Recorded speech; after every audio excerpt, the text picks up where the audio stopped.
When I arrived at the restaurant for my grandson's 5th birthday party, the hostess looked me up and down and said, "The party is at capacity. You are not on the list." I stood there, clutching a hand-carved wooden truck, watching my son-in-law inside, drinking champagne that I had paid for. That was the moment it hit me. To them, I was just an old wallet that had finally run dry. So I didn't argue. I didn't make a scene. I walked back to my truck, made one phone call, and canceled every single payment. 15 minutes later, the music inside stopped and the real party began. I am Russell Hayes, 68 years old, and for the last 40 years, I have moved half of America's freight across the interstate highway system. I built a logistics empire from a single second-hand rig and a roadmap, but if you looked at me today, you would never know it. I wear flannel shirts, not Italian suits. I drive a Ford, not a Ferrari. And I believe that respect to my daughter Jasmine and her husband Bryce, I am just a retired trucker living on a pension, a lonely old man who is useful only when bills need to be paid. I shifted into park and stepped out. The valet, a young kid with slicked back hair, wrinkled his nose as he approached. He looked at my truck like it was a contagious disease. He hesitated to even take the keys. I didn't let it bother me. I reached into the passenger seat and picked up the gift I had spent the last month making.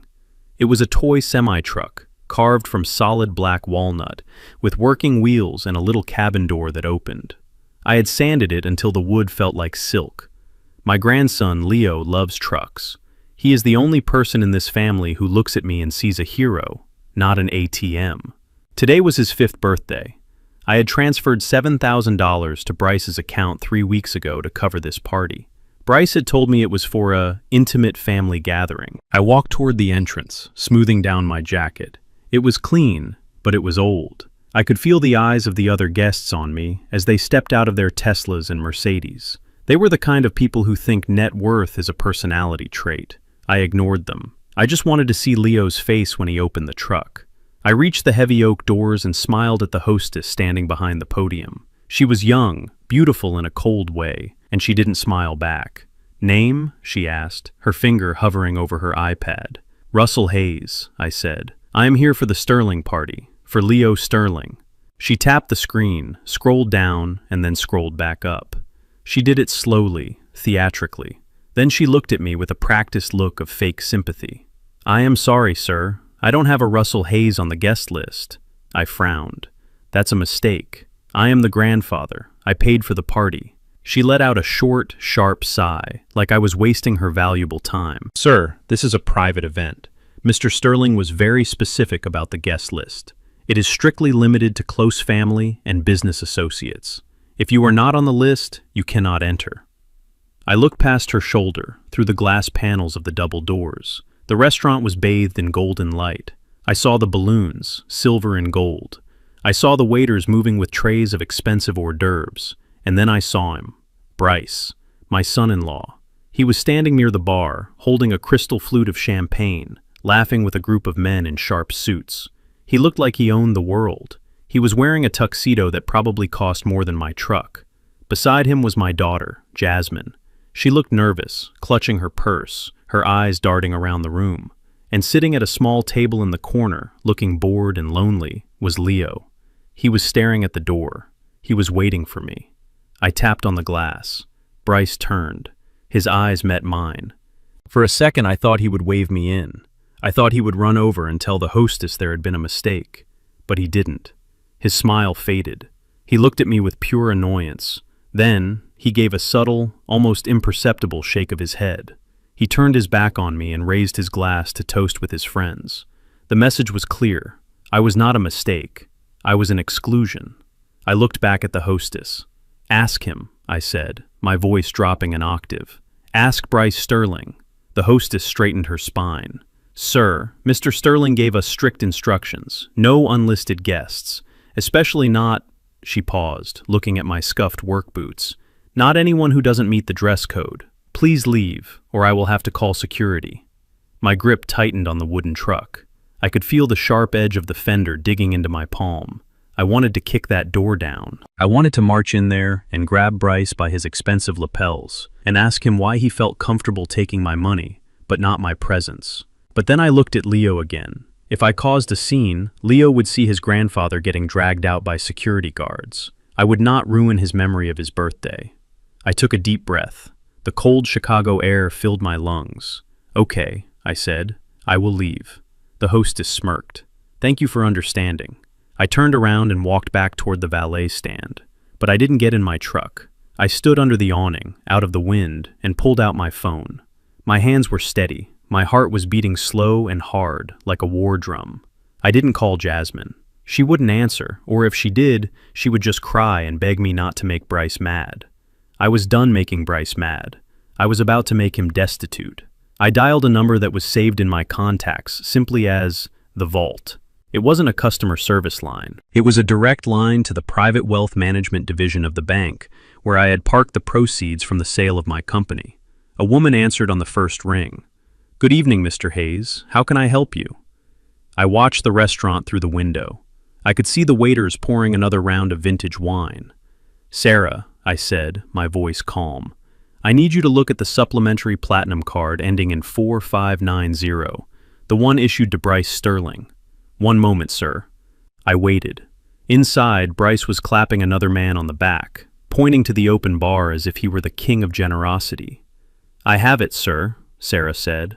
"I see a pending charge of $7,000 for a deposit at LeBlanc Restaurant, and an open authorization for the bar tab currently running at $2,000. "Mark the deposit as fraudulent," I said. There was a pause on the line. Sarah was a professional, but even she was surprised. "Sir, if we mark it as fraud, the funds will be clawed back immediately. The merchant will receive a notification that the payment has been revoked. The card will be locked." "I know," I said. "Do it. And Sarah, block the merchant. Flag any future transaction from this location as suspicious activity. I want that card to be as useless as a piece of plastic scrap." "Done, Mr. Hayes. The charge has been reversed. The card is frozen. Is there anything else?" "No, that will be all." I hung up. I didn't leave. I wanted to watch. For 2 minutes, nothing happened. The party continued. The jazz band played a smooth, upbeat tune. Bryce was still smiling. And then, the manager appeared. He was a tall man with a thin mustache, holding a portable credit card terminal. He walked up to Bryce. He didn't look happy. I saw Bryce wave his hand dismissively and tap his card on the machine. He laughed, saying something to his friends, probably joking about a technical glitch. The manager shook his head. He held the machine up. Red light. Bryce frowned. He pulled the card out and swiped it. Red light. He rubbed the chip on his jacket and inserted it again. Red light. I stood outside in the cold, feeling a fire burning in my chest. I saw the color drain from Bryce's face. He patted his pockets, looking for another card. I knew he didn't have one. He had maxed out his personal limits months ago trying to keep up appearances. He was living on my credit. The manager signaled to a waiter. The waiter stopped pouring the wine. He actually took a bottle back from a guest's table. The jazz band faltered as someone whispered to the piano player. The music stopped. The room went silent. Bryce was arguing now. He was pointing at the manager, his face turning red. I could imagine what he was screaming. "Do you know who I am?" But the manager didn't care who he was. He cared about the bill. I saw Jasmine step forward, looking terrified. She opened her purse, but I knew she had nothing in there but lipstick and tissues. Bryce turned on her, his hands flying in the air. The guests started to whisper. The circle of admiration around Bryce broke apart as people took a step back, sensing the disaster. The hostess at the door looked back at the commotion, confused. She looked out the window and saw me. I was still standing there, holding the wooden truck. I raised my hand and gave her a small, polite wave. Inside, the lights in the main dining room dimmed abruptly. The manager was cutting his losses. The party was over. I turned to the valet. "Bring me my truck," I said. The kid ran to get it. He didn't look at me with disgust anymore. He looked at me with fear. He didn't know what I had done, but he knew I was the one who was still standing while the man inside was falling apart. As I drove away, I didn't feel happy. I felt a cold resolve. This was just the warning shot. Bryce thought he had embarrassed me by leaving me off a list. He had no idea that he had just declared war on the only man who was keeping him from drowning, and I was about to pull the plug on the whole ocean. The silence inside LeBlanc was heavy and suffocating. It was the kind of silence that usually precedes a natural disaster or a prison sentencing. I was not there to see it, but I knew exactly what was happening. I had orchestrated it. Inside that gilded cage of high society, the air conditioning seemed to stop working for exactly one person. Bryce Sterling stood by the mahogany bar, his hand trembling as he held out his platinum card for the third time. The restaurant manager, a man whose patience had evaporated the moment the transaction was flagged as fraudulent, stared at him with eyes as cold as the ice in the champagne buckets. "Try it again," Bryce demanded. His voice cracked. It was a high, thin sound that betrayed his desperation. "There is clearly a mistake with your system. That card has a limit higher than your annual salary." The manager did not blink. He did not smile. He simply slid the card back across the polished counter. "The machine is working perfectly, Mr. Sterling. The bank has declined the transaction. The code is specific. It indicates that the cardholder has reported unauthorized activity. The guests, the so-called business partners Bryce was trying to impress, began to shift in their seats. These were men who smelled blood in the water faster than sharks. They exchanged glances. I could imagine the whispers. They were wondering if Bryce was solvent. They were wondering if his talk of hedge funds and capital ventures was just smoke. And they were right. It was all smoke. And I had just opened a window to let the wind blow it all away. Bryce laughed. It was a nervous, hollow sound. "This is ridiculous." He patted his pockets, his movements jerky and uncoordinated. He pulled out his personal wallet. It was a sleek leather piece, monogrammed with initials that he felt gave him importance. He pulled out a debit card. "Try this one." The manager took it. He inserted it. The machine thought for a second. Then, a sharp electronic beep echoed through the room. Declined. Bryce's face went from pale to a deep, blotchy red. He turned to Jasmine. "Give me your card." Jasmine froze. She looked at the guests. She looked at the waiters who had stopped serving.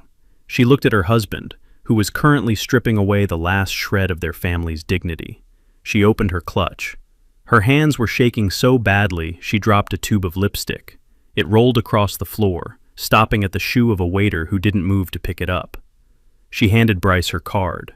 It was the supplementary card linked to my account, the same account I had just locked. The result was the same. Declined. The atmosphere in the room shifted from awkwardness to open hostility. One of the investors, a man named Mr. Henderson, who Bryce had been bragging about all night, stood up. He placed his napkin on the table. "Bryce," he said, his voice loud enough for the entire room to hear, "perhaps we should reschedule. It seems you have some personal matters to attend to." "No, please, sit down," Bryce pleaded. He grabbed a bottle of wine from the bar, clutching it like a lifeline. "We are just sorting out a technical glitch." "We are leaving," Henderson said. He signaled to the other men. They all stood up. It was a mass exodus. They didn't look at Bryce. They looked through him. They were already erasing him from their contact lists. The manager stepped forward, blocking Bryce's path. "Mr. Sterling, the outstanding bill is $7,400, plus gratuity. We cannot let you leave the premises until this is settled. If you cannot pay, we will be forced to involve the authorities. Theft of services is a serious offense." Bryce looked around the room. The party was gone. The balloons looked sad and deflated. The food was getting cold. Leo was sitting in the corner, swinging his legs, oblivious to the fact that his father's reputation was burning to the ground. Bryce had no choice. He had to bleed. He opened his wallet and dumped everything onto the bar. Cash, a few $100s. He made Jasmine empty her purse, another $50. It wasn't enough. "I need to make a call," Bryce hissed. He stepped away, pulling out his phone. He dialed my number. I watched the screen of my phone light up on the passenger seat of my truck as I drove home. I let it ring. I imagined him listening to my voicemail, his rage building with every beep. He hung up. He dialed again. I let it ring again. Back in the restaurant, Bryce was forced to do the one thing he hated more than anything in the world. He had to beg. He had to write a promissory note, leaving his vintage Rolex watch as collateral. The watch was a fake, a high-quality replica he had bought in Chinatown. But the manager didn't know that yet. Bryce signed the paper, grabbed Jasmine by the arm, and dragged her and Leo out the back door. He couldn't face the front entrance. He couldn't risk seeing me, or anyone else who might witness his shame. The drive back to my house must have been a nightmare. I was sitting in my living room, the only light coming from the fireplace, when I heard his car screech into the driveway. It wasn't a park. It was an assault on the pavement. I didn't move. I stayed in my leather armchair, the one with the cracked armrest that molded perfectly to my back. On the coffee table in front of me sat my cleaning kit, oil, rags, and my 12-gauge Remington shotgun. I had disassembled the barrel and was slowly, methodically wiping down the firing pin. The smell of gun oil and old wood filled the room. It was a scent that calmed me. It reminded me of hunting trips in Georgia, long before I had money, when survival was about patience and precision. The front door didn't open. It exploded inward. Bryce didn't use a key. He kicked it. The wood splintered around the lock. He stormed in, bringing the cold wind with him. Jasmine trailed behind him, holding a sleeping Leo, her face streaked with mascara tears. She took one look at me and ran upstairs to Leo's room, closing the door. She knew what was coming. She was smart enough to get out of the line of fire. Bryce marched into the living room. He looked disheveled. His tie was undone. His hair was a mess. He looked like a man who had lost a fight with a tornado. "You senile old fool," Bryce screamed. His voice shook the walls. "Do you have any idea what you just did? Do you have any concept of the damage you just caused?" I didn't look up. I picked up a small flannel rag and dipped it in the oil. I began to rub the stock of the gun. Circular motions, slow, deliberate. "Look at me when I am talking to you," Bryce roared. He kicked the coffee table. The oil bottle wobbled, but didn't fall. "You humiliated me. You made me look like a beggar in front of the most important investors in the city." Henderson walked out. "Do you hear me?" He walked out. "That deal was worth millions." "It was worth nothing," I said softly. My voice was low, barely a whisper. But in the quiet room, it carried more weight than his shouting. "Because you have nothing to invest, Bryce. You were using my money to buy their respect." "That is my money," Bryce spat. He pointed a finger at me. A finger that had never done a hard day's labor in its life. "You promised to support this family. You promised Jasmine. And instead, you pull a stunt like this? Because of what? Because you didn't get a seat at the table?" He laughed, a cruel, mocking sound. "You think you belong at that table, Russell? Look at you. You are sitting in the dark cleaning a gun like some redneck hillbilly. You spent your whole life driving trucks. You smell like diesel and cheap coffee. You think putting on a suit makes you one of us? You are a grease monkey who got lucky. You are a glorified delivery boy." He took a step closer. His shadow fell over me. "The only reason people tolerate you is because of the checkbook. Without that, you are nothing. You are invisible. And tonight, you embarrass the only person who is actually trying to elevate this family's status." I stopped cleaning. I set the rag down. I picked up the barrel of the shotgun. I didn't point it at him. I simply held it up to the light, checking the bore for dust. The metal gleamed, cold and dark. I snapped the barrel back onto the stock. The sound was distinct. It was the mechanical clack of steel locking into place. It was a sound that every man knows instinctively. It is the sound of a conversation ending. I slowly pumped the action. Ch-clack. Bryce stopped mid-sentence. His mouth was open, but the words died in his throat.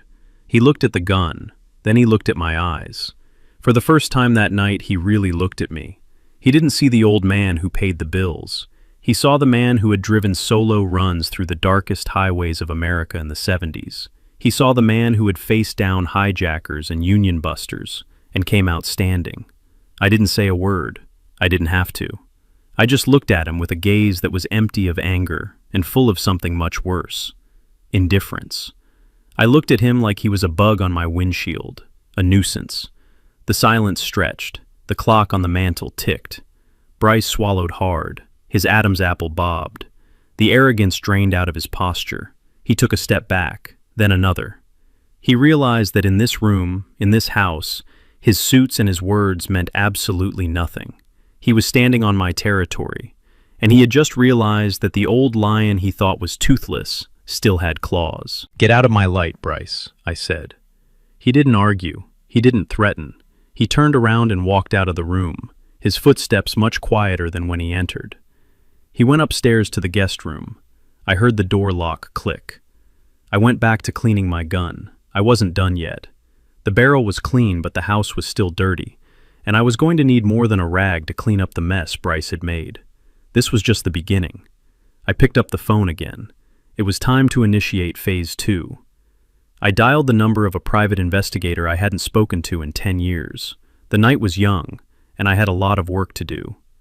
The next morning, the sky over Chicago was a flat, bruised gray, matching the feeling in the pit of my stomach. I did not sleep well. The image of Bryce's face, twisted with entitlement, kept replaying in my mind. But more than that, I saw Leo sitting alone in the corner of that restaurant. I needed to see him. I needed to know that my grandson did not think I had abandoned him. I drove my truck to St. Jude's Academy, the private elementary school where I paid $25,000 a year for Leo's tuition. I arrived just as the morning bell was ringing. I parked in the visitor lot, grabbed the wooden truck from the passenger seat, and walked to the front office. The receptionist was a woman named Mrs. Higgins. We had spoken many times. I was the one who picked Leo up every Tuesday and Thursday, while Jasmine was at yoga and Bryce was pretending to work. She usually greeted me with a smile and a comment about the weather. Today she did not smile. She looked down at her desk, shuffling papers that did not need shuffling. "Good morning, Mrs. Higgins," I said. "I'm just here to drop off a birthday gift for Leo. I missed giving it to him yesterday." She finally looked up. Her eyes were sympathetic, but her jaw was set tight. "Mr. Hayes, I cannot let you do that." I frowned. "It is just a toy truck. You can check it. It is made of wood. It is not about the toy," she said softly. She lowered her voice, leaning over the counter. "Mr. Sterling called the principal first thing this morning. He updated the custodial list. You have been removed, Mr. Hayes. You are not authorized to pick up Leo, visit him, or leave items for him. If you do not leave the premises, we are instructed to call the police." The words hit me harder than any physical blow could have. Removed, just like that. I was the one who wrote the check for the new gymnasium. I was the one who volunteered to fix the playground equipment when the contractor quoted them triple the price. But legal paperwork does not care about generosity. It cares about signatures, and Bryce, as the father, had the signature. I looked at the closed door leading to the classrooms. Leo was just 50 feet away. I could probably hear his laugh if I listened hard enough. But he might as well have been on the moon. Bryce knew exactly where to hit me. He knew he could not hurt me with insults, so he was using the one thing I loved more than life itself as a weapon. He was holding my grandson hostage to force me to open the bank vault. "I understand," I said to Mrs. Higgins. My voice was steady, though my hands wanted to tear the counter off the wall. "I will not cause trouble here." I turned and walked out. The wooden truck felt heavy in my hand, like a brick. I sat in my truck for a long time, staring at the school gate. I did not cry. Crying is for men who have run out of options. I had not run out of options. I was just changing the rules of engagement. I was halfway home when my phone rang. The screen flashed, Jasmine. I pulled over to the side of the road, near an old industrial park that smelled of rust and wet concrete. I took a deep breath before I answered. "Hello, Jasmine." "Daddy." Her voice was small, trembling. It sounded like she was hiding in a closet. "Why did you have to do that? Why did you have to humiliate him?" I gripped the steering wheel. "I did not humiliate him, Jasmine. He humiliated himself. He tried to spend money that wasn't his. He is under so much pressure," she sobbed. "You don't understand the stress he is under with this new venture. He loves us, Daddy. He just wanted everything to be perfect for Leo. And you ruined it. You made him look like a failure in front of the people who could change our lives." I listened to her, and my heart broke. Not because she was angry, but because she wasn't speaking her own words. She was reciting a script. I could hear Bryce's voice in hers. This is what manipulators do. They don't just control your finances, they colonize your mind. They rewrite your reality until you apologize for being hit. "Jasmine, listen to me," I said, trying to keep my voice gentle. "He is lying to you. There is no venture. There are no investors. He is draining us dry." "No!" she screamed, and the sound distorted the speaker. "Stop it. Stop trying to tear us apart. He told me you would say that. He told me you were jealous because he is educated and you were just old-fashioned." "Is that what he said?" I asked. "He says he can fix this," she continued, her voice dropping to a frantic whisper. He says if you just apologize and unlock the credit cards, he can explain it to the investors as a bank error. Please, Daddy. For me. For Leo. He is so angry. He has been breaking things all morning. I am scared, Daddy. Just give him what he wants. That last sentence was the key. I am scared. She wasn't asking for money because she was greedy. She was asking because she was terrified of what he would do if the money didn't come. Bryce was a coward, and cowards get violent when they get cornered. I cannot do that, baby girl, I said. If I give him the money, I am paying him to abuse you. I am funding his tyranny. I cannot do that. Then don't call us, she said. The line went dead. I sat there in the silence of the cab. The severance was complete. He had taken my money, my pride, and now my daughter. He thought he had won. He thought that by cutting me off, he would starve me of affection until I surrendered. But Bryce made a critical error in judgment. He thought I was a sentimental old man. He forgot that before I was a grandfather, I was a businessman. And in business, when someone steals from you, you don't beg, you audit. I started the engine and turned the truck around. I wasn't going home. I was going to the one place where emotions didn't exist, only numbers. I drove downtown, past the gleaming skyscrapers, to a small, nondescript office building on the edge of the financial district. This was the office of Elias Thorne. Elias was my former CFO. He had retired 5 years ago, but he kept a small office to handle private accounts for a select few clients. Elias was a man who could look at a spreadsheet and tell you what someone had for dinner 3 years ago. He was the best forensic accountant in the Midwest. I walked in. Elias was sitting behind a desk piled high with files. He looked up, pushing his thick glasses up his nose. "Russell," he said, "you look like you are ready to kill someone." "Not yet," I said, sitting down. "I need you to dig, Elias. I need you to find out where the money went." Elias didn't ask why. He knew Bryce. He had never liked him. He opened his laptop. "What are we looking for?" "Everything," I said. "I want to know about the $200,000 I gave them for the down payment on the house last year. I want to know about the college fund for Leo. I want to know about every single transaction on the supplementary cards." Elias cracked his knuckles and started typing. The room was silent except for the rhythmic clicking of the keyboard. I watched him work. I felt a strange sense of calm. This was a battlefield I understood. Facts, figures, paper trails. These were things that didn't lie. Jasmine could be manipulated. Bryce could lie. But the numbers always told the truth. It took him an hour. It felt like a lifetime. Finally, the printer in the corner whirred to life. It spit out 3 sheets of paper. Elias picked them up. He read them, and his face went pale. He looked at me, and for the first time in 20 years, I saw him hesitate. "Russell," he said, "you are not going to like this." "Give it to me," I said. He slid the papers across the desk. I picked them up. My eyes scanned the columns, the dates, the amounts, the recipients. The $200,000 for the house down payment? It never went to a title company. It was wired to a shell company in Delaware called Sterling Consulting. And from there, it was transferred to a dealership. "He didn't buy the house," Elias said quietly. "He is renting it. The lease is in his name. The money you gave him, he bought a car, a Porsche 911 GT3.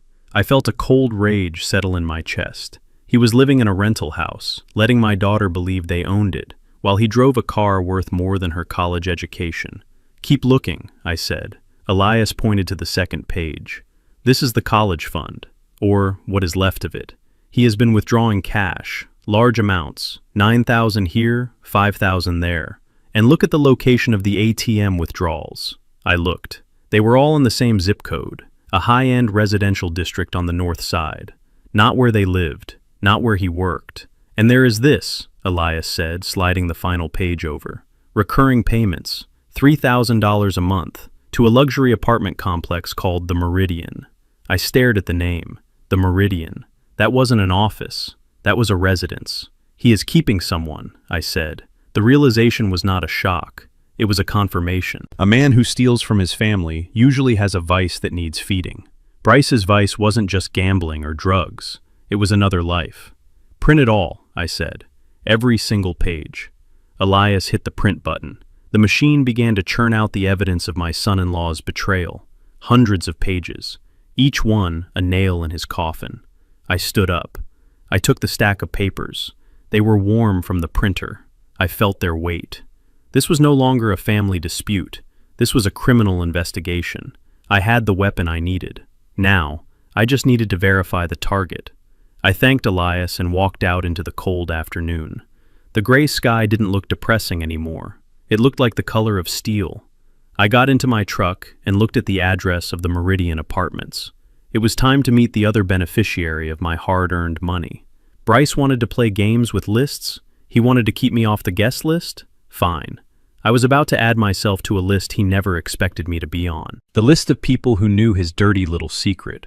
And unlike the restaurant, I wouldn't need a reservation for where I was going next. The rain in Chicago does not wash things clean. It just makes the grime slicker. I sat in my truck across the street from the Meridian, a glass tower that pierced the gray skyline like a shard of ice. My windshield wipers slapped back and forth, keeping time with the slow, burning anger in my chest. Elias gave me the address, but I needed to see it with my own eyes. I needed to see where my money was going. It wasn't going into a college savings plan. It wasn't going into a mortgage. It was going right through the revolving doors of this luxury high-rise. I didn't have to wait long. At 2 in the afternoon, the garage gate opened. A silver Porsche 911 GT3 slid out onto the wet pavement. It was a beautiful machine, the kind of car that screams success. I knew exactly how much it cost because I had seen the wire transfer for the down payment. It was my money on those wheels. But Bryce wasn't driving. A woman was behind the wheel.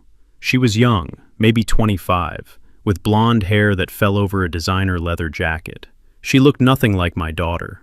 Jasmine has worry lines around her eyes and wears sensible shoes because she is always running after Leo. This woman looked like she had never run for anything in her life. She looked expensive. I put my truck in gear and followed her. I kept a safe distance. I have driven over 2 million miles in my life. I know how to tail a vehicle without being seen. She drove to a high-end organic grocery store, the kind where a bag of apples costs more than a tank of gas. I parked 2 rows back and watched. She stepped out of the car, careless with the door, not worrying about scratches. She walked with a bounce in her step. Why wouldn't she bounce? She was living a life subsidized by a man she probably thought was a genius investor. She didn't know she was actually being funded by a retired truck driver who was currently clutching his steering wheel hard enough to turn his knuckles white.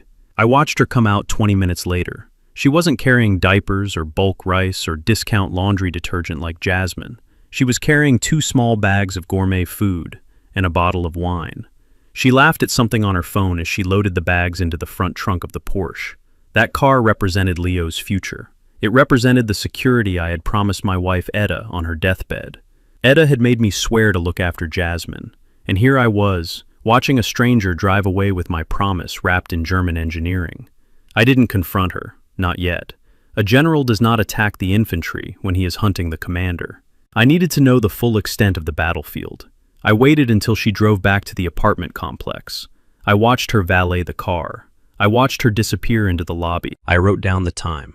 I wrote down the license plate. Then I turned my truck toward home. My house was quiet and empty, but it wouldn't stay that way for long. I knew Jasmine would come. Bryce was desperate, and when Bryce was desperate, he sent his wife to do his begging.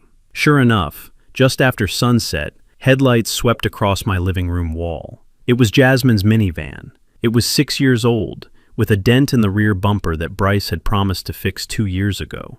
The contrast made my stomach turn. The mistress drove a Porsche. The wife drove a beat-up van. I opened the door before she could knock. Jasmine looked terrible. Her eyes were red and puffy. She was wearing a coat that was too thin for the weather. She shivered as she stepped inside, but I didn't think it was just from the cold. "Daddy," she said, her voice cracking. "I didn't think you would be awake." "I am always awake," I said. "Come in, Jasmine. Sit down." She sat on the edge of the sofa, perched like a bird ready to fly away. She refused the tea I offered. She wrung her hands together. I looked at her hands. She wasn't wearing her wedding ring. That was new. Or maybe she had sold it. "I need to ask you something," she started, looking at the floor. "And please, before you get mad, just listen." "I am listening," I said. "We are a little short this month," she said. "Just a cash flow issue. The investors haven't released the funds for Bryce's project yet, and we have bills, big bills." "How much?" I asked. I kept my voice flat. 5,000, she whispered, just to tide us over.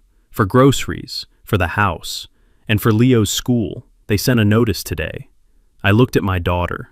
I saw the lie sitting heavy on her shoulders. She was a terrible liar. She had been raised to tell the truth. Bryce had turned her into this, a beggar in her own father's house. $5,000, I repeated, and you need it in cash. Yes, she said quickly. The bank account is frozen. You know that, because of what you did yesterday. So cash would be best. I stood up and walked to the window. I looked out at the dark street. I knew exactly where that cash would go. It wouldn't go to groceries. It would go to the Meridian. It would go to keeping the Porsche on the road. It would go to maintaining the illusion that Bryce was a big shot. I cannot give you cash, Jasmine, I said. Her head snapped up. Daddy, please. We have nothing in the fridge. Leo is eating cereal for dinner. Then I will buy you groceries, I said, turning to face her. I will fill your pantry. I will fill your freezer. I will come over there right now with a trunk full of food. But I will not give you $5,000 in cash. She stood up, her face flushing with anger. Why do you have to be so controlling? You have the money. It sits in your account doing nothing. Why do you have to verify every penny I spend? Do you think I am a child? Do you think I am a drug addict? No, I said. I think you are a victim. I am a wife, she shouted. I am trying to support my husband. Why can you not just help us without making it a lesson? Because I am done funding his lies, I said. My voice rose, just a little. I will not pay for his mistakes anymore. She grabbed her purse. Fine. If you won't help us, we will find someone who will. Bryce was right. You just want to see him fail. You want to see us on the street so you can say I told you so. Jasmine, I said, reaching out for her. Don't, she said, pulling away. She walked to the door. Just don't. She slammed the door behind her. I watched her get into the minivan. I watched her back out, nearly hitting the mailbox. My heart ached. I wanted to run after her. I wanted to give her the money just to stop her pain. But that is what I had been doing for 5 years. And look where it had gotten us. The wound was infected. Putting a Band-Aid on it wouldn't help. I had to cut it open. I didn't sleep that night. I sat in the dark, thinking about what she said. Leo's school. They sent a notice. That part stuck in my head. I had given Jasmine a check for the full semester's tuition 2 months ago. $12,000. I had written it to her so she could deposit it and pay the school online, like she always did. She said it made Bryce feel better if the payment came from their family account. If the school was sending notices, where was that money? The next morning, I didn't call. I acted. I put on my best suit. I drove to St. Jude's Academy. I didn't go to the reception desk where Mrs. Higgins would turn me away. I went straight to the administration building, to the bursar's office. I knew the bursar, Mr. Henderson. He was a fair man. I walked in without an appointment. Mr. Henderson looked surprised, but he didn't kick me out.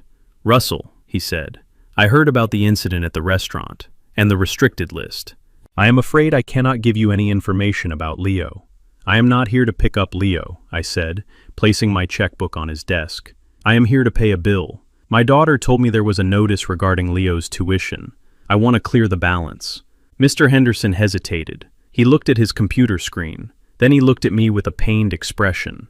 Russell, usually I would say yes. We always appreciate prompt payment, but the situation is more complicated than a missed month. What do you mean? I asked. He turned the monitor so I could see. The balance wasn't $5,000. It was $25,000. No payment has been made for this academic year, Mr. Henderson said softly. Not a cent. We have sent 3 warnings. The deadline was yesterday. Technically, Leo is no longer enrolled. We were just waiting until the end of the week to inform the teachers. The room spun. I gripped the edge of the desk. But I wrote a check, I said.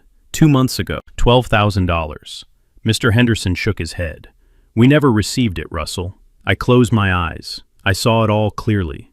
The check I gave Jasmine. She must have given it to Bryce. And Bryce saw $12,000 and saw a down payment on a Porsche. He saw a month of rent at the Meridian. He looked at his own son's education and decided it was less important than his ego. He stole from his own child. It wasn't just greed anymore. Greed I could understand. Greed is human. This was something else. This was a complete absence of morality. To let your 5-year-old son be kicked out of school, to let him lose his friends, his routine, his safe space, just so you can play rich man with a mistress. That is not human. That is monstrous. My sadness evaporated. The pity I felt for Jasmine the night before hardened into cold steel. I opened my checkbook. My hand was steady. I wrote a check for $25,000. I ripped it out and placed it on the desk. "Clear the balance," I said. "And Mr. Henderson, prepay for next year too." I wrote another check. Mr. Henderson looked at me. "Russell, are you sure? If the parents have lost custody of the financial responsibility—" "Take the money," I said. "Keep Leo in class. Do not tell them I paid it. Just tell them the account is settled." I walked out of the office. The sun was shining, but I didn't feel any warmth. I felt cold, deadly cold. Bryce Sterling had crossed the final line. He had targeted the innocent. He had endangered my grandson. I walked to my truck. I didn't go home. I took out my phone and called my doctor. "Dr. Evans," I said when he answered. "Russell, is everything okay?" "No," I said. "I need a favor, a big one. I need you to admit me to the hospital."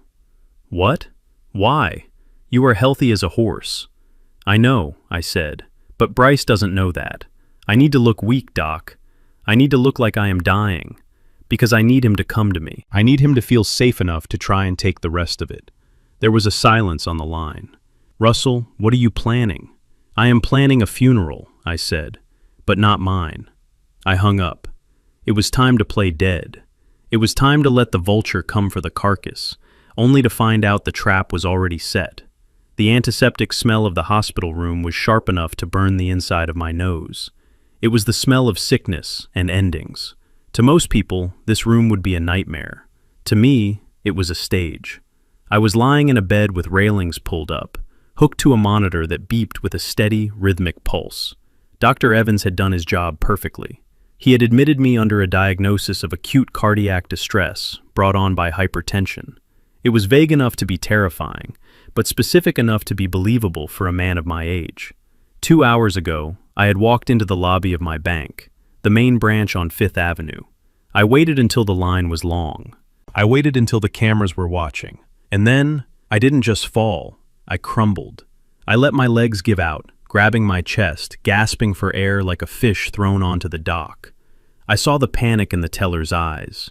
I heard the gasps of the customers. It was the greatest performance of my life. I wasn't acting for them, though. I was acting for the audience of one who would hear about it later. By the time the paramedics arrived, my blood pressure was actually high, purely from the adrenaline of the deception. Now, I lay still. My skin was pale, not from illness, but because I hadn't eaten since the day before. I let my mouth hang open slightly. I made my hands tremble whenever I moved them. The door to my room was closed, but I could hear footsteps approaching. Fast, heavy footsteps. The click of hard-soled shoes on linoleum. The door swung open. Bryce didn't knock. Vultures do not knock when they spot a carcass. He rushed in, his face a mask of practiced concern. He was wearing a navy suit, impeccable as always, but his tie was slightly askew, a calculated detail to show he had rushed here. Jasmine was right behind him, her face streaked with fresh tears. "Dad," she cried, rushing to my bedside. She grabbed my hand. Her grip was desperate. "Oh my God, Dad, the bank called us. They said you collapsed." I looked at her, letting my eyes struggle to focus. "I am okay, baby girl," I whispered. My voice was raspy. I needed water, but I didn't ask for it. The weaker I sounded, the better. Just a little tired. Bryce stepped forward. He placed a hand on Jasmine's shoulder, squeezing it. It looked supportive, but I knew it was possessive. He was asserting his place. "Russell," he said. His voice was deep, serious. "The doctor said it was a severe hypertensive crisis. You could have had a stroke. You could have died." I looked at him. I saw the calculation in his eyes. He wasn't looking at a father-in-law. He was looking at an obstacle that was finally removing itself. "I am fine, Bryce," I wheezed. "Just stress." "Stress," Bryce repeated, shaking his head. He looked at Jasmine. "See? I told you. He is taking on too much. Managing the accounts, the properties, the legal battles. It is killing him." Jasmine nodded, sobbing. "You need to rest, Dad. You cannot keep doing this." I closed my eyes, letting out a long, shuddering breath. The monitor beeped a little faster. I had learned how to control my breathing to manipulate the machine. Shallow breaths raised the heart rate. Bryce leaned in closer. "Russell, we need to talk about reality. You are not 20 anymore. You cannot handle the complexity of your estate. Look at what happened with the school. Look at the restaurant. You are confused. You are making mistakes. And now your body is shutting down." I opened my eyes and looked at him. "What do you want, Bryce?" "I want to help you," he said. He reached into his leather briefcase. The sound of the zipper was loud in the quiet room. He pulled out a blue folder. It was thick. "I had my lawyer draw these up this morning," he said, placing the folder on the bedside table. "It is a durable power of attorney. It gives me and Jasmine the authority to handle your finances, your medical decisions, and your assets while you recover. It is just temporary, Russell, just until you are back on your feet." I looked at the folder. It was the key to the kingdom. If I signed that, Bryce could drain my accounts, sell my house, and liquidate my investments before I was even discharged. He could legally steal everything I had built. "I don't know, Bryce," I said, making my hand shake as I reached for the water cup. I need to read it." Bryce sighed, a sound of immense patience. "Russell, it is standard boilerplate. Jasmine has already read it. Haven't you, honey?" Jasmine looked up, her eyes wide and red. Yes. Bryce explained it to me. It just lets us pay the bills, Dad, so you don't have to worry." He had gaslighted her into signing her own inheritance away. "I need a moment," I said, with Jasmine outside. Bryce stiffened. "Russell, I don't think—" "Please," I whispered. "Just a minute with my daughter." Bryce clenched his jaw, but he nodded. He was so close to the prize, he could afford to be generous. "Take your time," he said. "I will go get some coffee." He walked out. As soon as the door clicked shut, I squeezed Jasmine's hand. This time, my grip wasn't weak. It was firm. "Jasmine," I said. My voice was stronger. "Do you trust him?" She blinked. "Dad, of course. He is my husband." "Do you trust him more than you trust me?" She looked away. "Dad, please. Don't make me choose. He is just trying to save the family." I looked at her. I saw the fear. I saw the exhaustion. She was broken. If I told her the truth now, she wouldn't believe me. She would tell Bryce, and the trap would fail. I had to protect her by lying to her. "Okay," I said, letting go of her hand. "Okay, send him back in." She kissed my forehead. "I love you, Dad." "I love you too, baby girl. Now go." She left. A minute later, Bryce returned. He looked energized. He probably thought I had said my goodbyes. He walked to the bed, opened the folder, and uncapped a heavy, expensive fountain pen. "Are we ready?" he asked. I nodded slowly. "I cannot read the fine print, Bryce. My eyes are blurry." "Don't worry," he said, flipping to the last page. "I summarized it for you. You just need to sign here." And here, he pointed to the signature lines. The papers were clipped together at the top. "I need to sit up," I said. "Here, let me help." He adjusted the bed, raising the back. I reached for the folder. My hands were shaking violently. I dropped the pen. It clattered onto the floor, rolling under the bed. "Oh, for God's sake," Bryce muttered. He bent down to retrieve it. That was the moment. The sleight of hand. In the trucking world, you play a lot of cards while waiting for loads. You learn how to move things without people seeing. You learn misdirection. While Bryce was bent over, searching for the pen in the shadows of the hospital bed, my left hand moved like a striking cobra. I had a document hidden under my back, beneath the thin hospital sheet. It wasn't a power of attorney. It was a document Elias and I had drafted. It was a confession of judgment and personal guarantee. It stated that the signer acknowledged full personal liability for all debts incurred on the Hayes accounts, admitted to unauthorized use of funds, and agreed to immediate repayment of $200,000, using his personal assets as collateral. I slid the power of attorney signature page out from the clip. It was loose, as I knew Bryce wouldn't staple it until it was signed to keep it neat, and slid my document in its place. The formatting was identical. Same font, same margins, same signature of grantee line at the bottom. Bryce popped back up, holding the pen. "Got it." He placed the pen in my hand. He didn't look at the paper. He was looking at my face, watching for any sign of hesitation. He was so focused on my eyes, on my defeat, that he didn't look at what was sitting on the tray table. I signed.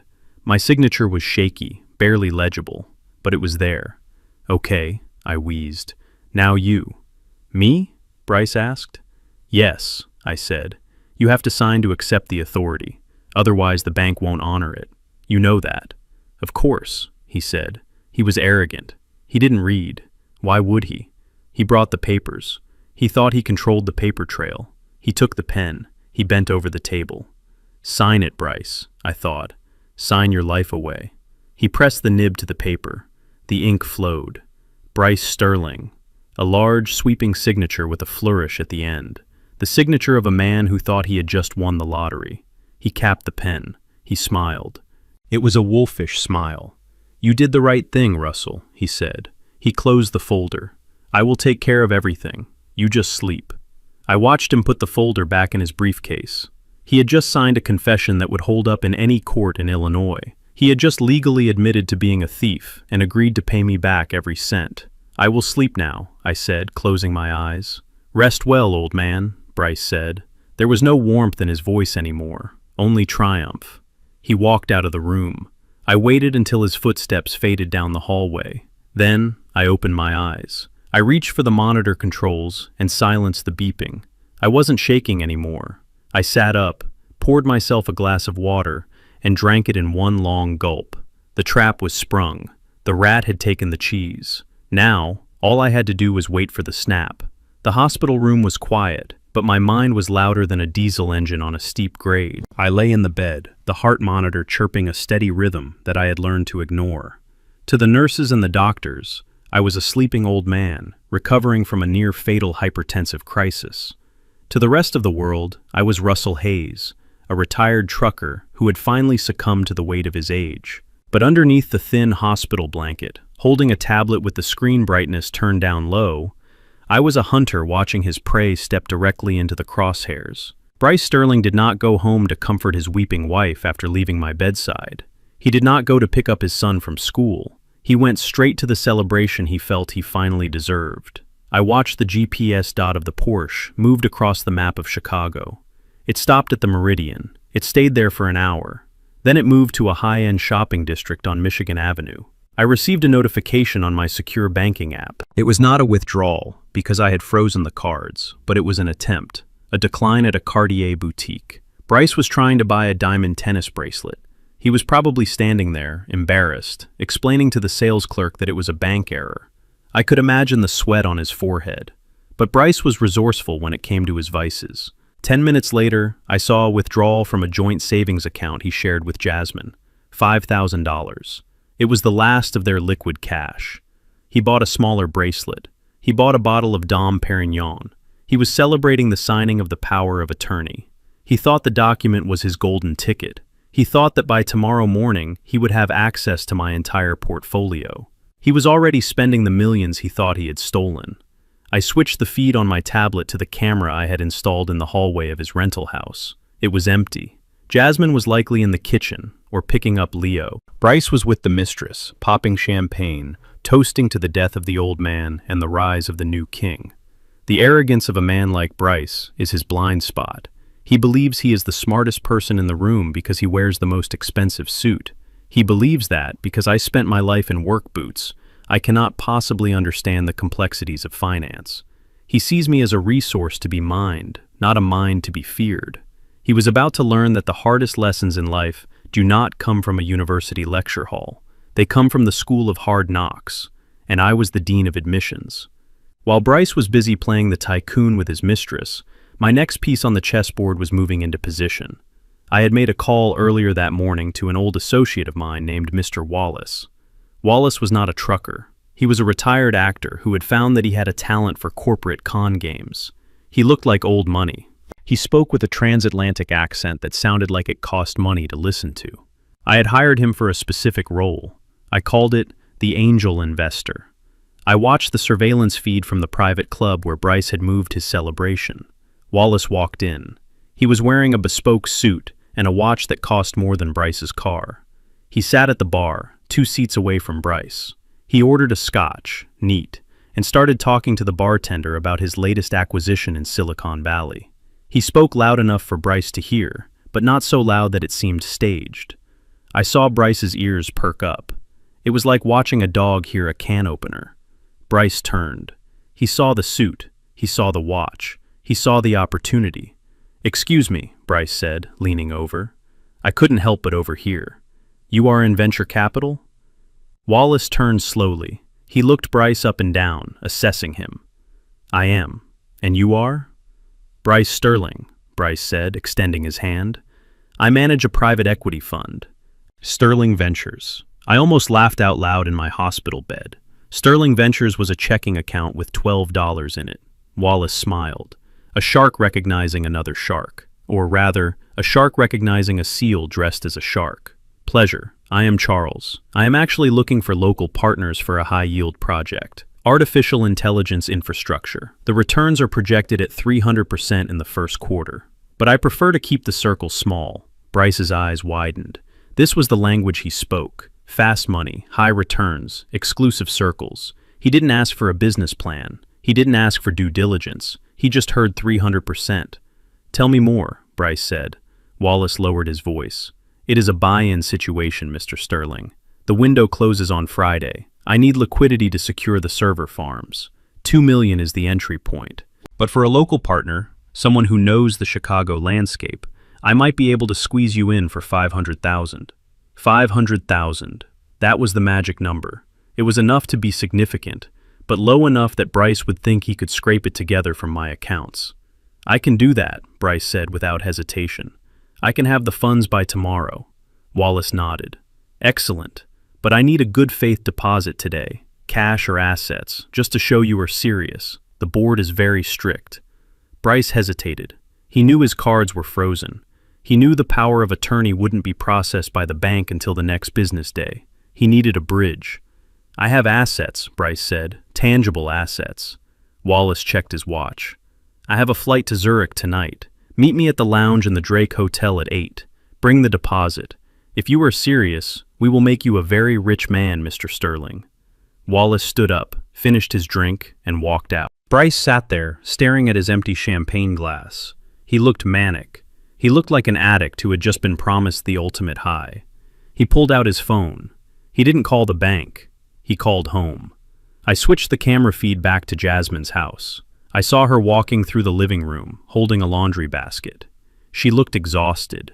The phone rang. She answered it. "Hello? Get the safe open," Bryce screamed. I could hear his voice through the camera's microphone. "Get the black velvet box, the one with your mother's necklace." Jasmine stopped. She dropped the laundry basket. "Bryce, no. That is the only thing I have left of hers. You promised you would never touch it." "Do not argue with me," Bryce roared. "This is business. This is the deal of a lifetime. I need collateral. I will get it back tomorrow, I swear. Just have it ready. I am coming home." He hung up. Jasmine stood in the middle of the room, shaking. She sank to her knees and buried her face in her hands. I felt a surge of rage so powerful, I thought I would rip the IV out of my arm. That necklace was a gift I gave Etta on our 25th anniversary. It was sapphires and diamonds. It was worth $40,000, but to Jasmine, it was priceless. It was the memory of her mother, and Bryce was going to trade it for a lie. I couldn't jump out of bed and stop him. If I did, the whole plan would collapse. Bryce would know I was faking. He would know I was watching. I had to stay dead, but I could still send a ghost to protect her. I picked up my phone. I texted Jasmine. I knew she had her phone in her hand. "Baby girl, listen to me." I saw her look at the phone on the screen. She wiped her eyes. She read the message. "Do not fight him," I typed. "He is dangerous right now, but do not give him the necklace." She started typing back. "Dad, he is coming. He is going to hurt me if I don't give it to him. Go to the safe," I texted. "Lift the false bottom under the velvet lining. There is a blue box there. Inside is a replica. I had it made years ago for insurance purposes. It looks exactly the same. The real one is in my safety deposit box at the bank. I took it months ago when I saw him looking at it." I watched her on the screen. She stared at the phone. Then she ran to the wall safe, hidden behind the painting in the study. She spun the dial. She opened it. She lifted the lining. She found the blue box. She opened it. The necklace inside glittered under the room light. It was high-quality cubic zirconia and synthetic sapphires. To a layman, it looked real. To a pawnbroker, it would look real enough for a loan. But to a gemologist, it was glass. She quickly put the blue box on the desk and hid the black velvet box deep in the back of the safe. She closed it just as I heard the front door slam. Bryce stormed in. He was sweating. His eyes were wild. "Where is it?" he demanded. Jasmine stood by the desk. She was trembling, but she held her ground. She pointed to the box. Bryce lunged for it. He opened it. He looked at the necklace. He didn't look at Jasmine. He didn't see her tears. He only saw the $500,000 buy-in. "I told you I would take care of us," he said, snapping the box shut. "This is just a loan, Jasmine. I will buy you 10 of these next week." He didn't wait for her answer. He turned and ran out the door. I watched Jasmine collapse into the chair. She was sobbing, but she was safe, and the necklace was safe. I lay back in my hospital bed. I let out a long breath. Bryce was running to meet Wallace with a fake necklace to invest in a fake company using a fake reputation. He was digging his grave with both hands, and he was shoveling fast. The trap was set. The bait was taken. Now, all I had to do was wait for the steel jaws to snap shut. I closed my eyes, and finally, for the first time in 2 days, I slept. The nightmare was almost over. The reckoning was about to begin. The rain had turned into a sleet that coated the streets of Chicago in a layer of gray slush.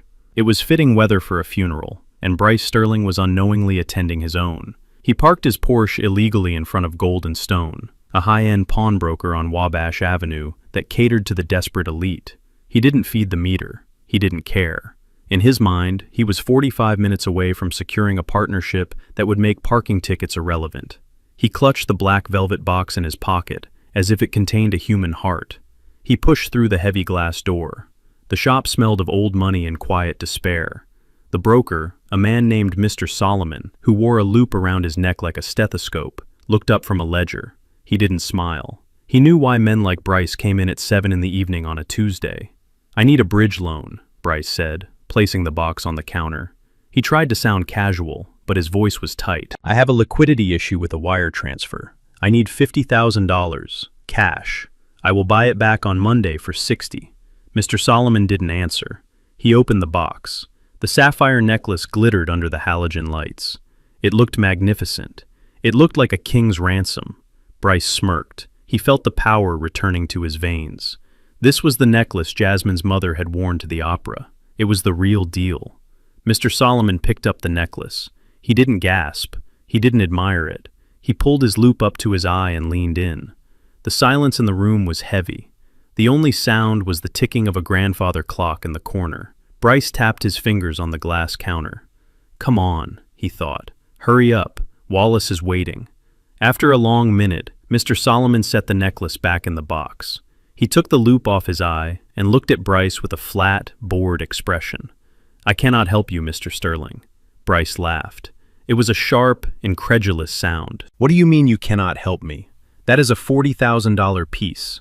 I am asking for 50 because I know its value has appreciated. Look at the clarity of the stones." Mr. Solomon pushed the box back across the counter. It slid with a soft hiss. "The setting is gold-plated," he said calmly. "The stones are high-grade cubic zirconia. The sapphires are synthetic corundum. It is a very nice replica, probably used for travel or display. It is worth maybe $300 on a good day." Bryce froze. The world tilted on its axis. "No," he stammered. "That is impossible. That is my mother-in-law's necklace. It is an heirloom." "It is a prop," Mr. Solomon said, turning back to his ledger. "Now please take your costume jewelry and leave. I have work to do." Bryce stood there. His mouth opened and closed. He looked at the necklace. It still glittered, but now the shine looked cheap. It looked mocking. And then the realization hit him like a freight train. Jasmine. She hadn't just handed it over. She had gone into the safe. She had access. She must have switched it. A dark, twisting rage exploded in his chest. It wasn't the embarrassment of the rejection that burned him. It was the betrayal. His wife, the woman who was supposed to be his silent partner, his doormat, had outsmarted him. She had sabotaged the deal. She had ruined him. He grabbed the box and stormed out of the shop. He kicked the door open, ignoring the alarm that chirped. He got into his car, his hands shaking so hard he could barely put the key in the ignition. He screamed. He screamed until his throat was raw, pounding the steering wheel until the leather cracked. "She thinks she can play games," he hissed to the empty car. "She thinks she can hide things from me." He drove home like a maniac, running red lights, cutting off taxis. The deal with Wallace was dead. He didn't have the money. He didn't have the reputation. All he had was a fake necklace and a wife who needed to be taught a lesson in obedience. When he pulled into the driveway of the rental house, he didn't even turn off the engine. He left the car running, the headlights cutting through the darkness like searchlights. He ran to the front door and threw it open. "Jasmine!" he roared. Jasmine was in the living room, folding laundry. She looked up, terror instantly flooding her face. She saw the box in his hand. She knew. "You lying witch!" Bryce screamed. He threw the box at her. It hit the wall behind her head, spilling the fake diamonds onto the floor. "You switched it. You gave me glass." "Bryce, please," Jasmine cried, backing away. "I couldn't let you sell it. It is Mom's." "It is mine," Bryce yelled. "Everything in this house is mine. You are mine. And when I tell you to do something, you do it." He grabbed a vase from the entry table. It was a wedding gift from her aunt. He hurled it across the room. It shattered against the fireplace, sending shards of porcelain flying. Jasmine screamed and covered her face. "You ruined everything," Bryce ranted, pacing the room like a caged animal. "I had $2 million waiting for me. $2 million, and you stole it from me because you are selfish. You are just like your father, holding on to pennies while I am trying to build an empire." He kicked the coffee table, overturning it. Magazines and candles spilled everywhere. The noise was deafening. Upstairs in the hallway closet, Leo sat huddled among the winter coats. He had his hands over his ears, his eyes squeezed shut. He was trembling. He wanted his grandpa. He wanted the man who smelled like sawdust and peppermint, not this monster who sounded like thunder. "Where is the real one?" Bryce demanded, advancing on Jasmine. "Where did you hide it?" "I don't have it," Jasmine sobbed, cornered against the bookshelf. "Dad took it. He took it months ago." Bryce stopped, his face twisted into a mask of pure hatred. Russell, of course. The old man was dead in a hospital bed, and he was still pulling the strings. "He is going to pay for this," Bryce spat. "I am going to the hospital right now. I am going to wake him up, and I am going to make him sign over the deed to the house. I don't care if his heart stops. I am taking what is owed to me." He raised his hand. Jasmine flinched, closing her eyes, expecting the blow. But the blow never came. Instead, a voice cut through the chaos. It wasn't a shout, it was a command. It was deep, resonant, and colder than the bottom of Lake Michigan. "Touch her, and you will never use that hand again." Bryce spun around. Jasmine opened her eyes. Standing in the open doorway was not a dying man. It was not a patient in a hospital gown. It was Russell Hayes. But it wasn't the Russell they had seen yesterday. He wasn't wearing his flannel shirt or his work boots. He was wearing a charcoal three-piece suit that fit him perfectly. His shirt was crisp white. His tie was silk. He stood tall, his shoulders squared, his spine as straight as a steel beam. The weakness was gone. The tremors were gone. The age seemed to have melted away, revealing the dangerous man who had built a fortune with his bare hands. He stepped into the room. The glass crunched under his polished dress shoes. He didn't look at the broken vase. He didn't look at the overturned table. He looked directly at Bryce. His eyes were dark and hard, void of any sympathy. "Dad," Jasmine whispered. She looked at him as if he were a ghost. "You were supposed to be dying," Russell finished for her. He didn't break eye contact with Bryce. "I know, that is what the script said, but I decided to rewrite the ending." Bryce took a step back. He looked confused, his brain struggling to process the image in front of him. You are sick. The doctor said—" "The doctor works for me," Russell said, taking another step forward. "The bank works for me, and as of this morning, when you signed that confession of judgment disguised as a power of attorney, you work for me too." "What are you talking about?" Bryce stammered. He tried to summon his arrogance, but it flickered and died in the face of Russell's intensity. "I have your power of attorney. I am in charge here." Russell reached into his inside jacket pocket. He didn't pull out a gun. He pulled out a folded piece of paper. He unfolded it slowly, deliberately. "You signed a confession, Bryce. You admitted to embezzling $200,000. You admitted to fraud, and you guaranteed repayment with your personal assets. Bryce's face went white. No. I read it. It was a standard form. You read the first page, Russell said. You didn't read the page you signed. You were too busy counting your chickens before they hatched. Russell tossed the paper onto the floor at Bryce's feet. It landed next to the fake necklace. Pick it up, Russell said. Bryce stared at the paper. He didn't move. I said pick it up, Russell barked. The volume made Bryce jump. Bryce bent down and snatched the paper. He read it. His hands started to shake. He read the clause where he admitted to the theft. He read the clause where he waived his right to a trial. This is entrapment, Bryce whispered. This is business, Russell corrected. You wanted to play in the big leagues, Bryce. You wanted to be a player. Well, welcome to the game. This is how we play. When you steal from my family, I don't call the police. I take everything you have. Jasmine stood up slowly. She looked from her husband to her father. She saw the truth. She saw the man she married for the coward he was, and she saw the father she had underestimated for the titan he truly was. Get out, Jasmine said.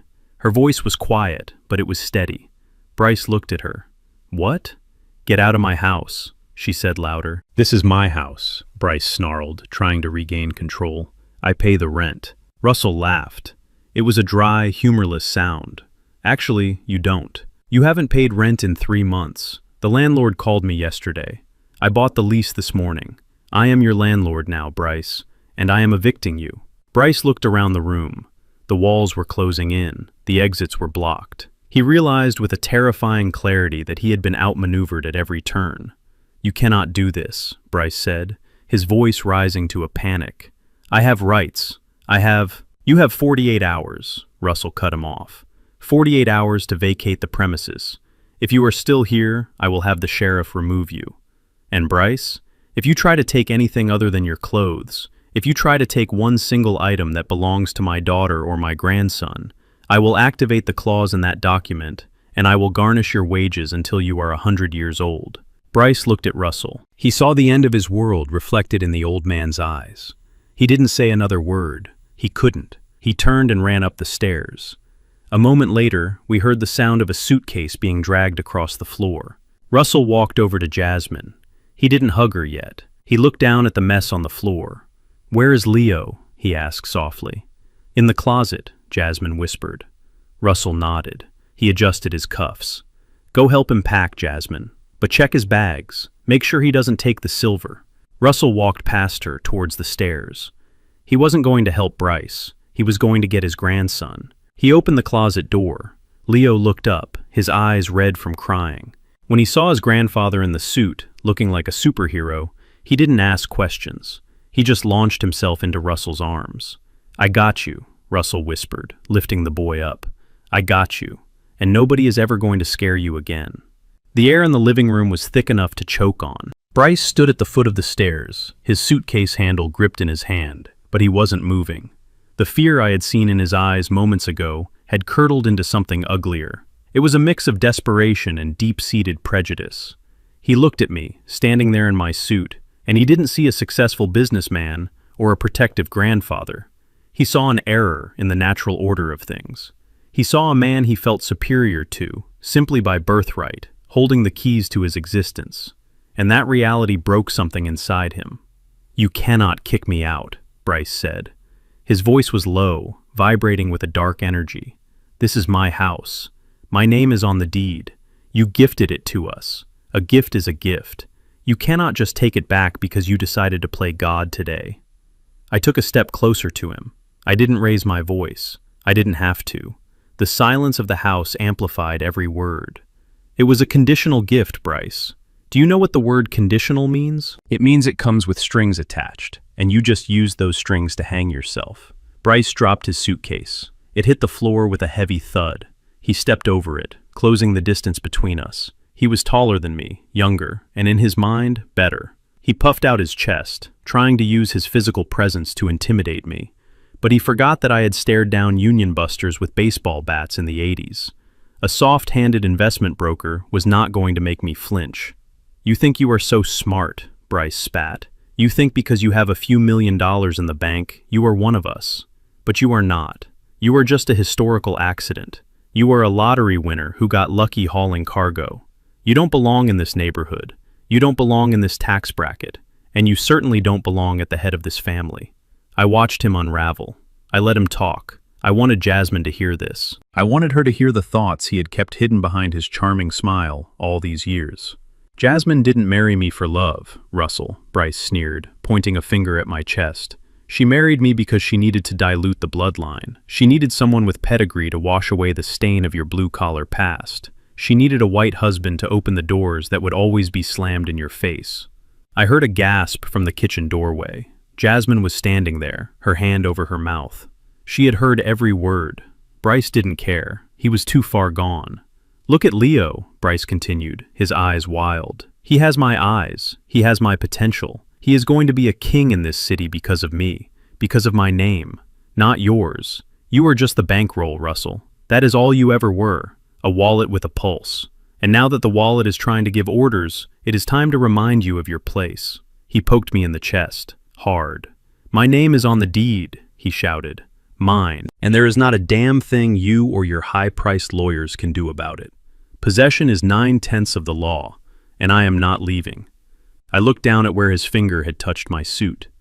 I brushed the spot off, as if he had left a smear of dirt. I looked him in the eye. I didn't blink. I didn't frown. I looked at him with the clinical detachment of a surgeon looking at a tumor. "You are right about one thing, Bryce," I said calmly. "Your name is on the deed, but you didn't read the addendum." I reached into my pocket and pulled out the document I had brought with me. It wasn't the confession of judgment. It was a copy of the property title transfer from 5 years ago. "When I gave you this house, I had my lawyer include a clause. It is called a fee simple, determinable with a possibility of reverter." Bryce blinked. The legal jargon hit him like a bucket of ice water. "What?" "It is a standard property law concept," I explained, my voice smooth and educational. "It means that the ownership of the property is granted to you, so long as certain conditions are met. If those conditions are violated, the property automatically and immediately reverts back to the grantor. That means me." I opened the document and pointed to paragraph 14. The condition for this gift was that the property be used as the primary marital residence of Jasmine and Bryce Sterling, and that the grantee, that is you, maintains good moral standing without criminal or civil liability for fraud. I looked up at him. "You just signed a confession admitting to fraud, Bryce. You admitted to embezzling funds. That is a violation of the moral standing clause. And you are about to be evicted, which means this is no longer your marital residence." I snapped the document shut. "The moment your pen hit that paper in the hospital room, the ownership of this house reverted to me. You are not a homeowner, Bryce. You are a trespasser. And in the state of Illinois, I have the right to remove trespassers from my property using reasonable force." Bryce stepped back. His face was a mask of shock. He shook his head. "No, that is not legal. No judge will uphold that." "It is already filed," I said. "My lawyer filed the reversion notice the second you left the hospital. It is done. You are standing in my living room. You are breathing my air. And I am tired of sharing it with you." Bryce looked around. He looked at Jasmine. She wasn't looking at him with love anymore. She was looking at him with disgust. She had heard him call her father a historical accident. She had heard him talk about diluting the bloodline. The spell was broken. I nodded to the front door. 2 men stepped in. They were not police. They were my private security detail, former military. They filled the doorway, blocking out the night. They didn't draw weapons. They didn't have to. Their size was the weapon. "Mr. Sterling is leaving," I said to them. "Escort him off the property. If he resists, you have my permission to assist him." The first guard, a man named Marcus who had a scar running down his cheek, stepped forward. He moved with a silent, predatory grace. He picked up Bryce's suitcase with one hand. "Let's go, sir," Marcus said. His voice was like grinding gravel. Bryce looked at Marcus. Then he looked at me. The reality of his situation finally crashed down on him. He had no money. He had no house. He had no family. He was being stripped of everything he thought made him a man. "You cannot do this to me," Bryce screamed. He backed away, knocking into the wall. "I am Bryce Sterling. I have connections. I will ruin you." "You are a trespasser," I repeated. Goodbye, Bryce. Marcus grabbed Bryce by the arm. It wasn't a gentle hold. It was a grip meant to control. Bryce flailed, trying to pull away. "Get your hands off me," Bryce yelled. He looked at Jasmine. "Jasmine, tell them. Tell them to stop." Jasmine turned her back on him. She walked over to the closet and pulled out Leo, holding him tight against her chest, covering his ears. Marcus and the other guard dragged Bryce toward the door. He dug his heels into the expensive hardwood floor, leaving scuff marks. He was kicking and screaming like a child having a tantrum. "This isn't over, Russell," he howled as they shoved him through the doorway. "Do you hear me? This isn't over. You think you won. You think you can just erase me." I walked to the door. I watched as they dragged him down the driveway toward the street. The rain was falling harder now. He was getting soaked. His expensive suit was ruined. "You took everything," Bryce screamed from the sidewalk. "You took my life. You took my dignity. But you forgot one thing, old man." He stopped struggling for a second. He looked back at the house. His wet hair was plastered to his forehead. His eyes were wide and manic, glowing in the streetlights. "I know where you live," he shouted, "and I know what matters to you. You think you can protect them. You cannot protect them from everything." The guards shoved him onto the public sidewalk and turned back to the gate. Bryce stood there in the rain, shivering, pointing a finger at the house. "You will pay for this," he screamed. "I will make you beg me to stop." I closed the heavy oak door. The sound of his voice was cut off, replaced by the silence of the house. I locked the deadbolt. Then I engaged the security chain. I turned around. Jasmine was sitting on the stairs holding Leo. They were both shaking. I walked over and sat down next to them. I put my arm around my daughter. "It is over," she whispered. I looked at the door. I could still feel the hatred radiating from the street. I remembered the look in Bryce's eyes. It wasn't the look of a defeated man. It was the look of a cornered rat that had decided to bite. "No," I said softly, more to myself than to her. "It is not over. Not yet." I felt a cold chill run down my spine that had nothing to do with the drafty hallway. I had stripped Bryce of his assets, but I had left him with his rage. And a man with nothing left to lose is the most dangerous enemy of all. I pulled my phone out and sent a text to Marcus. "Stay outside, all night. Do not take your eyes off the street." I had won the battle for the house. But as I looked at my grandson's fearful eyes, I realized the war for his safety had just begun. And the enemy was no longer inside the gates. He was out in the dark, waiting. The morning sun that filtered through the kitchen blinds felt like a lie. It was too bright and too cheerful for a house that had just witnessed a war. The storm from the night before had passed, leaving the streets wet and shining. But the atmosphere inside my home was still heavy with the static of unresolved danger. I sat at the kitchen table, drinking black coffee that had gone cold 10 minutes ago. My eyes were fixed on the security monitors I had set up on the counter. Marcus, my head of security, was still parked outside the gate in his black SUV. He hadn't moved all night. Every time a car slowed down on the street, I saw Marcus's brake lights flare. We were under siege, even if the enemy had retreated. Jasmine was at the stove making pancakes. She was moving mechanically, flipping the batter not because she was hungry, but because she needed to do something with her hands. She needed to be a mother. She needed to pretend that her husband hadn't just been dragged off the property, screaming threats of vengeance. Leo was sitting at the table across from me, coloring in a book. He was quiet, too quiet for a 5-year-old. He kept looking at the front door, waiting for the shouting to start again. "Eat your breakfast, Leo," Jasmine said softly. Her voice was brittle, like dry leaves. "I am not hungry, Mom," Leo said. He put down his crayon. "Is Dad coming back?" Jasmine froze. She looked at me. I shook my head slightly. "No, Leo," I said. "Your dad he is taking a time out. Like when you misbehave and have to sit in the corner. He needs to think about how to be nice." Leo nodded, accepting the logic of a child. "Okay, can I take my watch to school?" He held up his wrist. It was a bulky, digital watch with a rubber strap. I had given it to him for his birthday the year before. He loved it because it looked like the communication devices the Space Rangers wore in his favorite cartoon. "Sure, sport," I said. "Just don't play games during math class." Jasmine dropped him off at St. Jude's at 8:30. I watched on the GPS tracker on my phone until I saw the dot settle safely within the school perimeter. I breathed a sigh of relief. The school had strict instructions, armed security, a banned list with Bryce's face on it. I thought he was safe. I thought Bryce was probably passed out in a cheap motel room, nursing a hangover and a bruised ego. I was wrong. I underestimated the desperation of a narcissist who has lost his audience. At 10 o'clock, the phone rang. It wasn't the school. It was Jasmine. "Dad," she screamed. The sound tore through my eardrum. "Dad, he has him." "Who?" I asked, standing up so fast my chair fell over. "Bryce," she sobbed. "The school just called. There was a fire drill. Chaos. The teachers were herding the kids to the parking lot. Bryce. He was waiting by the fence. He cut the lock. He grabbed Leo and shoved him into a car. A rental car. Dad, he took him." I felt a cold sensation wash over my body. It started at the base of my neck and spread to my fingertips. It wasn't panic. Panic is hot and messy. This was ice. This was the combat mode I had lived in for 40 years in the shipping business.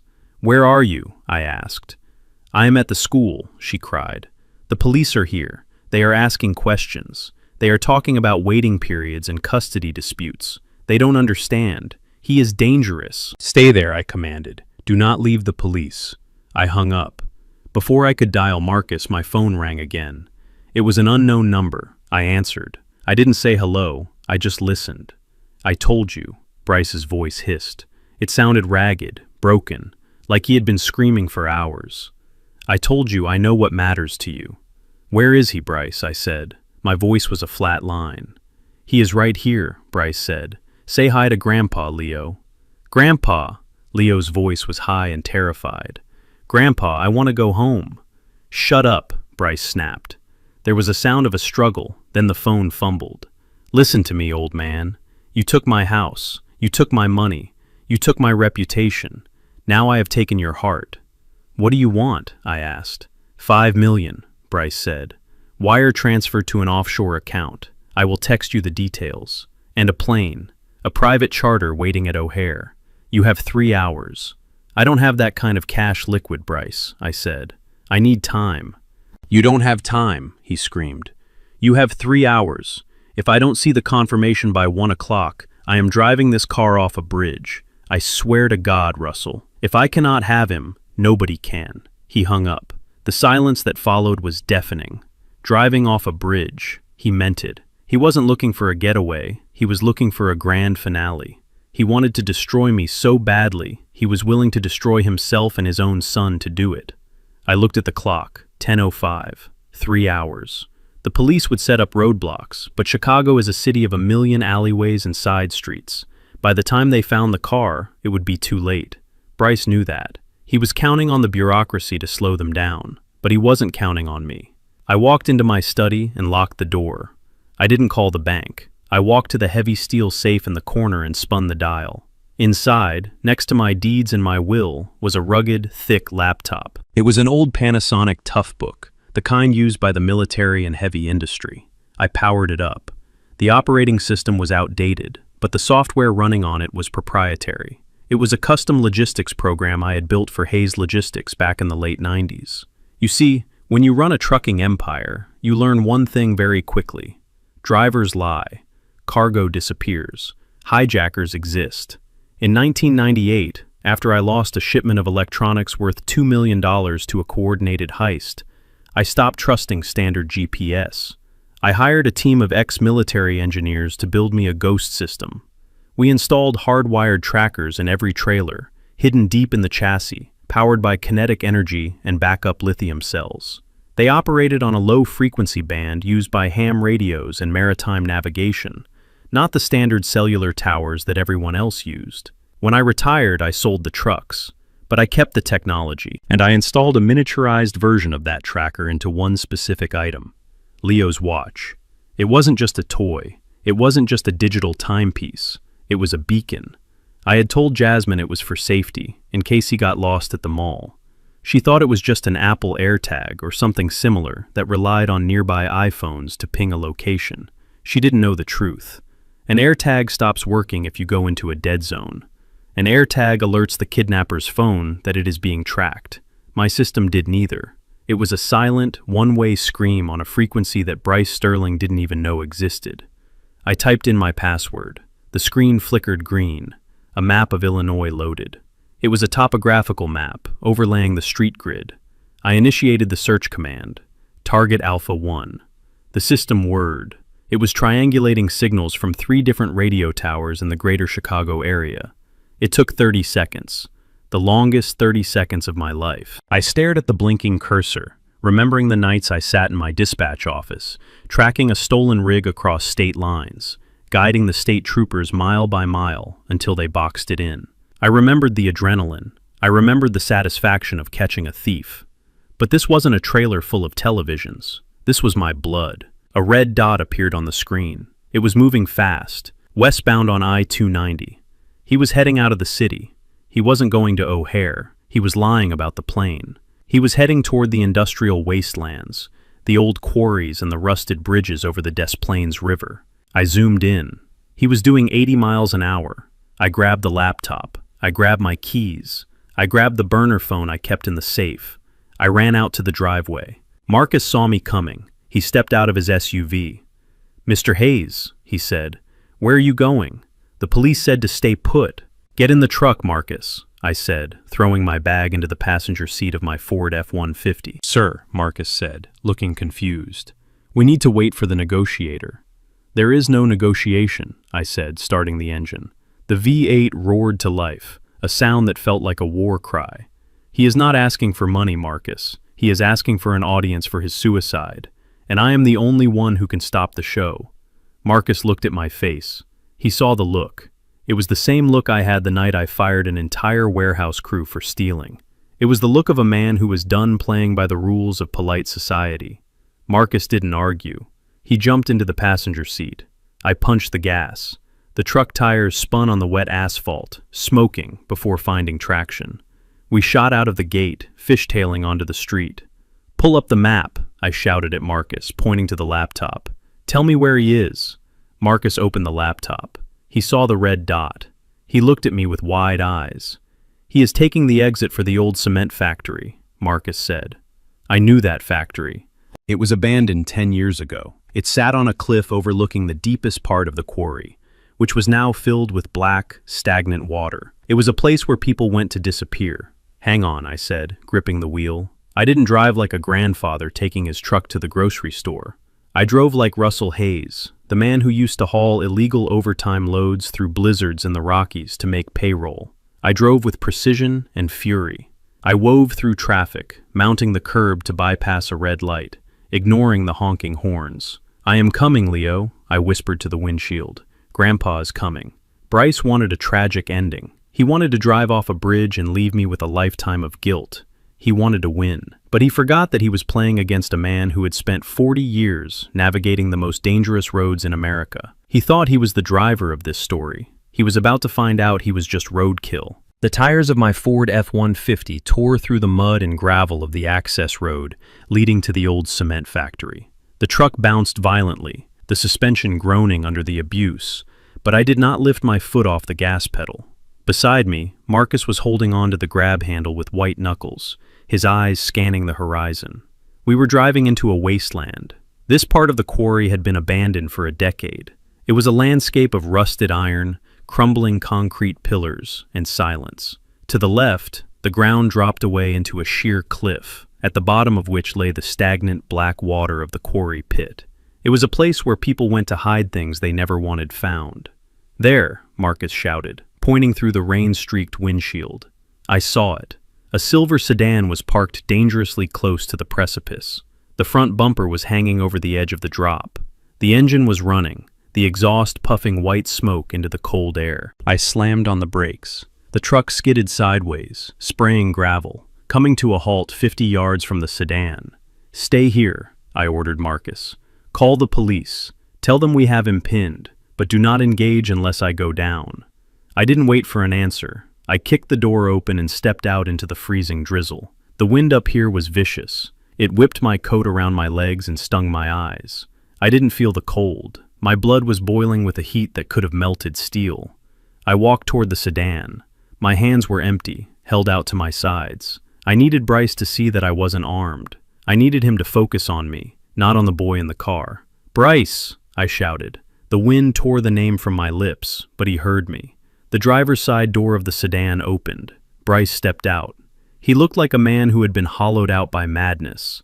His expensive suit was torn and muddy. His hair was plastered to his skull. His eyes were wide, rolling in their sockets, fueled by adrenaline and hysteria. In his right hand, he held a knife. It wasn't a combat knife.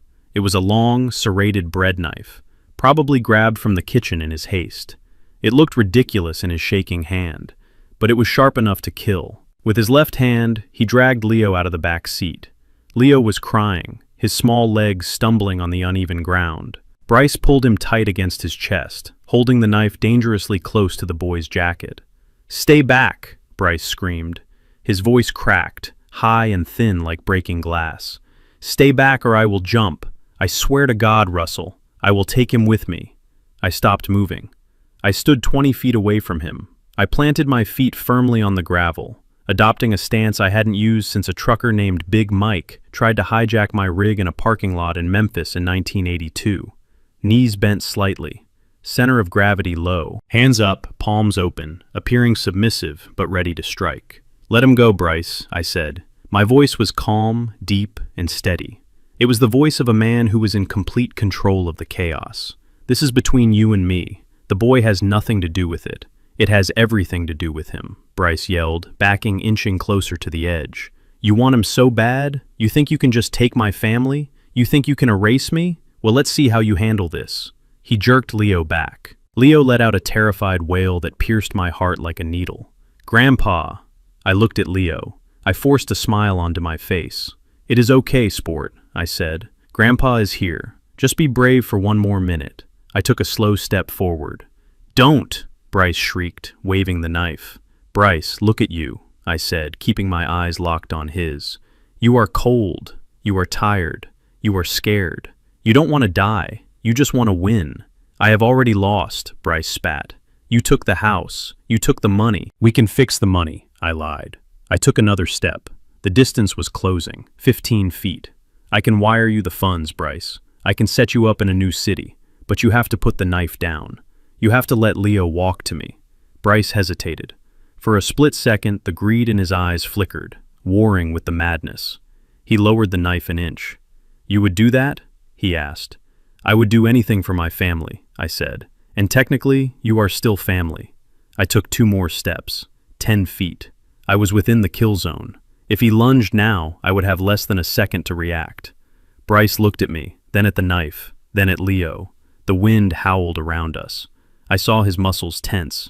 I saw the decision form in his brain before he even moved. He realized I was lying. He realized there was no money. He realized that the only way to hurt me was to destroy the one thing I loved. "Liar!" he screamed. He didn't jump. He charged. He shoved Leo to the ground, hard, and lunged at me with the knife. He was fast, fueled by the explosive power of desperation. He aimed for my chest, a clumsy, sweeping overhand stab that was meant to end it all.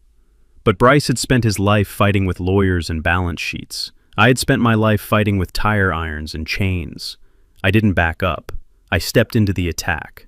As his arm came down, I raised my left forearm, blocking his wrist. The impact jarred my bone, but I didn't flinch. I grabbed his wrist with my left hand, clamping down with a grip strength built from 40 years of hauling crates. I twisted his arm outward, away from my body. Bryce screamed as the torque hit his shoulder joint. He tried to knee me in the stomach, but I was already moving. I stepped inside his guard, driving my right shoulder into his chest. It wasn't a push, it was a collision. The air rushed out of his lungs with a sickening whoosh. He stumbled back, but I didn't let go of his wrist. I maintained the lock. He swung his left fist at my face. It connected with my jaw, a glancing blow that tasted like blood. I ignored it. "Drop it," I growled. I applied pressure to his wrist, bending it backward against the joint. I heard the snap before he screamed. It was the sound of the radius bone giving way under the strain. Bryce shrieked, a sound of pure animal agony. His fingers spasmed involuntarily, and the bread knife fell from his hand, clattering onto the rocks. I released his wrist and grabbed him by the lapels of his ruined suit. I spun him around, slamming him face first onto the hood of his rental car. "Stay down," I roared. He tried to push up, thrashing like a caught fish. I didn't use my fists. I used my weight. I drove my forearm into the back of his neck, pinning his face against the cold metal. I grabbed his right arm, the broken one, and pulled it behind his back. He howled again, his legs kicking uselessly at the gravel. It was over. The physical fight had lasted less than 10 seconds. Experience had triumphed over rage. I looked up. Leo was sitting in the mud a few yards away, staring at us with wide, shocked eyes. "Leo, come here," I said, my voice softening instantly, though I was still winded. He scrambled up and ran to me. I couldn't hug him with both arms because I was holding his father down, so I let him bury his face in my coat. I wrapped one arm around him, shielding his eyes from the sight of Bryce bleeding on the hood. "It is okay," I whispered into Leo's hair. "I got you." In the distance, the wail of sirens cut through the wind. Marcus must have made the call the second I stepped out. I saw blue and red lights flashing against the gray sky, snake winding their way up the access road. Bryce was sobbing now. It wasn't the crying of a repentant man. It was the crying of a child who had broken a toy and blamed the floor. "You broke my arm," he whimpered into the metal hood. "You crazy old man. You broke my arm.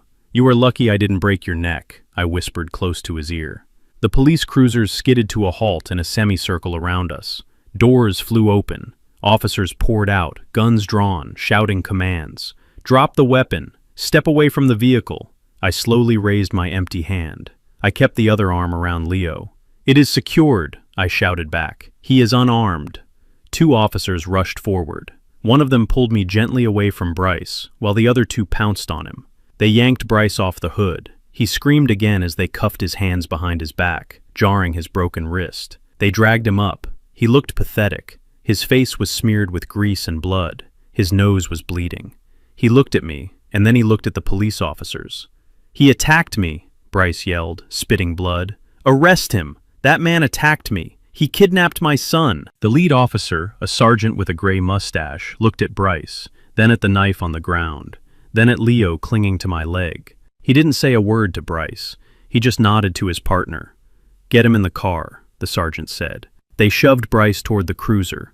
As they pushed his head down to get him into the back seat, Bryce looked back at me one last time. The fire in his eyes was gone, replaced by a cold, hollow realization. He wasn't going to a luxury hotel. He wasn't going to a board meeting. He was going to a cage. And he knew, deep down, that he had put himself there. "Russell!" he screamed as the door slammed shut. "Russell, tell them who I am." I watched the cruiser rock as he kicked the window from the inside. I looked down at Leo. He was trembling. I knelt down in the mud, ignoring the pain in my knees and the throbbing in my jaw. I took off my coat and wrapped it around his small shoulders. "Who is he, Grandpa?" Leo asked, looking at the police car. I wiped a smudge of dirt from his cheek. "He is just a man who forgot how to love, Leo," I said softly. I picked my grandson up in my arms. He felt heavy, solid, real. The adrenaline was fading, leaving my muscles shaking, but I didn't falter. I carried him back to my truck, stepping over the knife that lay rusting in the rain. Marcus opened the door for us. "Let's go home, Marcus," I said. As we drove away, I looked in the rearview mirror. The police cars were still there, flashing their lights against the gloom of the cement factory. Bryce was in the back of one of them, screaming at a world that had finally stopped listening. I turned my eyes back to the road. The hardest part was over, but I knew the cleanup was just beginning. The fluorescent lights of the police station hummed with a low, irritating buzz that seemed to burrow right into my skull. I sat on a hard wooden bench in the detective bureau, holding a cup of lukewarm coffee. My hands were clean now. The mud and grease from the quarry washed away in the restroom sink, but I could still feel the phantom weight of the struggle. Leo was in the next room with a child psychologist and Jasmine. I could hear the murmur of their voices, soft and safe. That was all that mattered. But the war wasn't over. The battlefield had just shifted from a gravel pit to a legal arena. At 10:30 in the evening, the double doors of the precinct swung open. They didn't just open, they were pushed with the authority of people who owned the building. In walked Richard and Catherine Sterling, Bryce's parents. I had met them only 3 times in 5 years. At the wedding, where they looked at my family like we were the catering staff.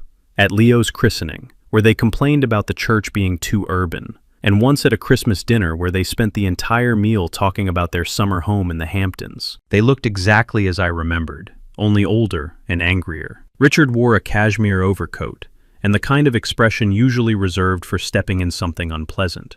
Catherine was draped in furs, her face pulled tight by surgery and disdain. Trailing behind them was a man carrying a leather briefcase. He had the sharp, predatory look of a lawyer who charged by the minute and didn't lose. They didn't look at me. They marched straight to the desk sergeant. "I am Richard Sterling," the father announced. His voice carried across the room. "You have my son in custody. I demand to see him immediately, and I want to speak to the captain. This entire arrest is a farce." The sergeant, a tired man who had seen it all, didn't look up from his paperwork. "Mr. Sterling, your son is being processed. You can wait over there." "We will not wait," the lawyer cut in, stepping forward. "I am representing Mr. Sterling. My client has been the victim of an assault and a custodial interference. We are filing a counter-complaint against the Mr. Russell Hayes. We are also arranging for immediate bail." I stood up. My knees popped. I walked slowly toward them. Richard turned. He saw me. His lip curled. "You," he said. The word was an accusation. "Hello, Richard," I said calmly. "Catherine." "You have done enough damage," Catherine hissed. She clutched her purse. "You ruin our son's reputation. You steal his home. And now you have him arrested because he wanted to take his own son for a drive. You are a vindictive, small man." "He held a knife to his son's chest, Catherine," I said. "That is a lie," the lawyer said smoothly. "He didn't even look at me. He looked at the air above my head. My client was defending himself against an aggressor. You chased him down. You threatened him. The knife was for self-defense. And as for the child, a father cannot kidnap his own son. That is a civil matter, not criminal." They were spinning it. They were going to use their money and their influence to turn a hostage situation into a messy domestic dispute. They would get Bryce out on bail by morning. They would paint me as the crazy, violent grandfather. Richard stepped closer to me. He lowered his voice. "Listen to me, Russell. You are out of your depth. We know the district attorney. We know the judge. You are going to drop these charges. You are going to apologize. And you are going to return the house. If you don't, we will bury you in litigation so deep you will never see the sun again. We will take everything. We will take the boy. We will prove you are unfit." I looked at Richard. I looked at the lawyer who was already tapping on his phone, probably drafting the lawsuit. They were so confident. They thought the world worked a certain way. They thought that truth was something you could mold if you had enough gold to hammer it into shape. I reached into the pocket of my jacket. "Are you threatening me?" Richard asked, stepping back. "No," I said. "I am educating you." I pulled out a small black USB drive. It was the backup of the evidence I had compiled. I also pulled out the folded copy of the Confession of Judgment. "Officer," I called out to the sergeant. The sergeant looked up. "Yeah?" "These people claim their son is innocent," I said. "They claim this is a misunderstanding. I would like to submit some supplementary evidence for the file." I walked over to the sergeant's desk. The lawyer tried to intercept me. "I object to any unverified submission," the lawyer barked. "Sit down," the sergeant said. He looked at me. "What is it?"